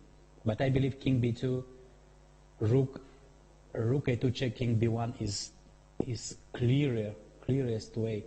Also pawn b5 is under attack. Yeah. Van Houwe is winning, and he catch the leaders. Okay. Yeah, king b2. No, king c3. Okay, still possible. Rook a3 check, king d2, rook a2 check. Well, actually, I don't know. In my opinion, was that king b2 was easier, much more easier. Rook a3, king c2. Okay, same. Absolutely same. Rook a2 check, king b1. And if black, okay, any move like bishop c4 or bishop b3, change anything. Bishop c4, just bishop takes c4, bc4, and white is a piece up. Only for one pawn, and Van Houwe with 3 consecutive wins, he catch the leaders. Yeah, interesting. Okay, so Alexeyenko Kuzubov, the game is a draw. I believe the game is finishing in a draw.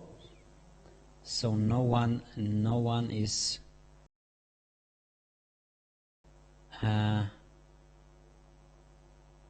board number 5. Areshenko beat Prohashka. Wow. Rook takes d3. I didn't see this move.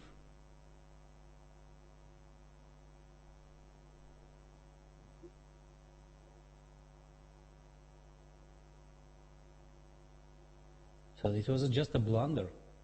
So king c3 was a blunder. Instead of playing king b2, rook a2, king b1, Van Houwe blundered. Van Houwe blundered a piece.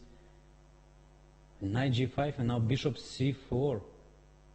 Bishop c4, the position is unclear. Very strange. Instead of king b2, okay, playing king b2,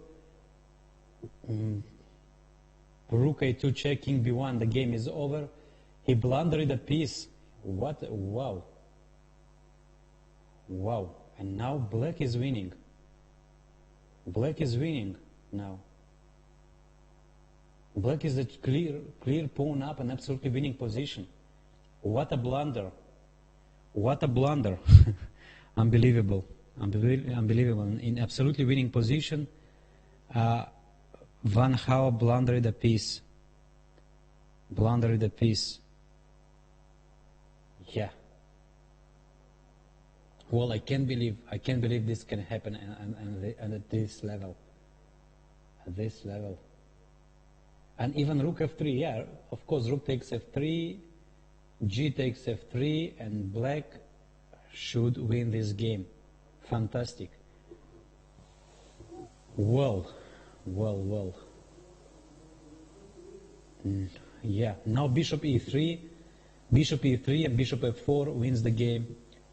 And if knight f7, bishop takes h6, knight takes h6, bishop e6, bishop e3, correct. Well, absolutely unbelievable, absolutely unbelievable. Instead of winning the game, Van Hau blundered a piece, and now he is lost. Knight f7, bishop takes h6, knight takes f6, and bishop e6, cutting the knight, and game over. And game over. Grandmaster Predke surprisingly win this game. Yeah, chess is full of surprises. Really difficult to understand. Really difficult to understand this blunder. So bishop takes h6, knight h6, and bishop e6. Yeah, it's not that difficult, and Russian Grandmaster Alexander Predke win this game. Okay. We can say that Grandmaster Predke is lucky. Yeah, bishop e6, cutting the knight, and I believe that white should just resign. No way to escape. No way to escape. Unbelievable. h4, okay, king e7. It changed nothing, and king f6, g5. Or maybe black can play king d7, king c6, d5. King f8. No, black decided to go to the king's endgame, to the pawn's endgame, sorry. King g7, knight g4, bishop g4, a4, king f6. This endgame should be, well, actually it's not that easy. It's not that easy to break, actually. King g7, knight g4, bishop takes g4, f g4, and even white, yeah, it's actually no breaks. On d5, white will just stay king d3, king e3. Okay, not that easy. King g7, knight g4, and now bishop takes g4 would be a very big mistake. Of course, black can play h5 now. h5, king f6, g5, and the game is easy win. Yeah, h5. Okay, this bishop takes g4 is a very instructive mistake, very interesting. And this is draw, fg4. No, unbelievable. How? Oh yeah, actually, well, I don't know. Instead of playing h5 and winning easily, yeah, strange decision, but still black keeps winning chances by playing king f6, king e6, d5. And playing king d6, king e6. Soon white will get in a Zugzwang. Soon, yeah, Grandmaster Van Hau resigned, so no surprise. Well, instead of winning the game easily, Van Hau blundered a piece. Absolutely, well. Blundered a piece in an absolutely winning position. Yeah. Okay, lucky Predke. Luck is a part of chess, and yeah, this is the board number 20. Grandmaster Azarov from Belarus. He plays with international master Tej Kumar from India. And white is winning, absolutely winning. I don't know. White is absolutely winning. So some conclusions of this round. Burst number 1, Dragoon beat Adhiban. Board number 2, Andreikin beat Demchenko. Board number 3, very big surprise, Predke beat Van Hao. Board number 4, draw between Salem and Amin. Board number 4, Areshenko beat Prohashka. Board number 6, I believe this game is still in progress, and it's most probably the game it ends in a draw. Board number 7, Savchenko beat Kovalov. Board number 8, Fedoseev beat Antipov. Very interesting. And board number 9, draw. And board number 10, Turizaga beat Ilin Worth. So before the last round, 3 players are tying for the first place. Adhiban, Andreikin, and Predke. And Adhiban, Andreikin, and Predke with 6.5 out of 8, and 6 points, just a half a point behind Dragoon, Salem, Amin, Areshenko, Savchenko, Fedoseev, and I believe, no, Fedoseev is for 5.5. Savchenko. So tomorrow we have a morning round. The last round starts at 10 o'clock local time. The most interesting game is always the last game. Also today, junior tournament has finished. Some words about the junior tournament. The junior tournament was the winner is Martin Ghafarifar from Iran. He won the tournament with 8 points out of 9. Same number of points Manafov Fugar from Azerbaijan, and place number 3 Mustafa Farid, also from Azerbaijan. And the best Emirati player is local player. The best local player is Al Hassani Said from Abu Dhabi Chess Club. Okay, back to the board, to the main tournament, to the master tournament. And this is the game Azarov Desh Kumar. Well, White didn't play very carefully, and I believe Black can make this. Black can defend this position. King D5, King D7 is the move now, and if Rook F1, Knight G6, Rook F7 check, Knight E7, King C5. No, still White keep very good winning chances by move Rook F1.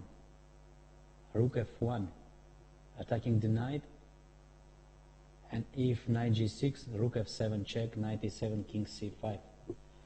Knight is under pin, and White is probably winning. Okay.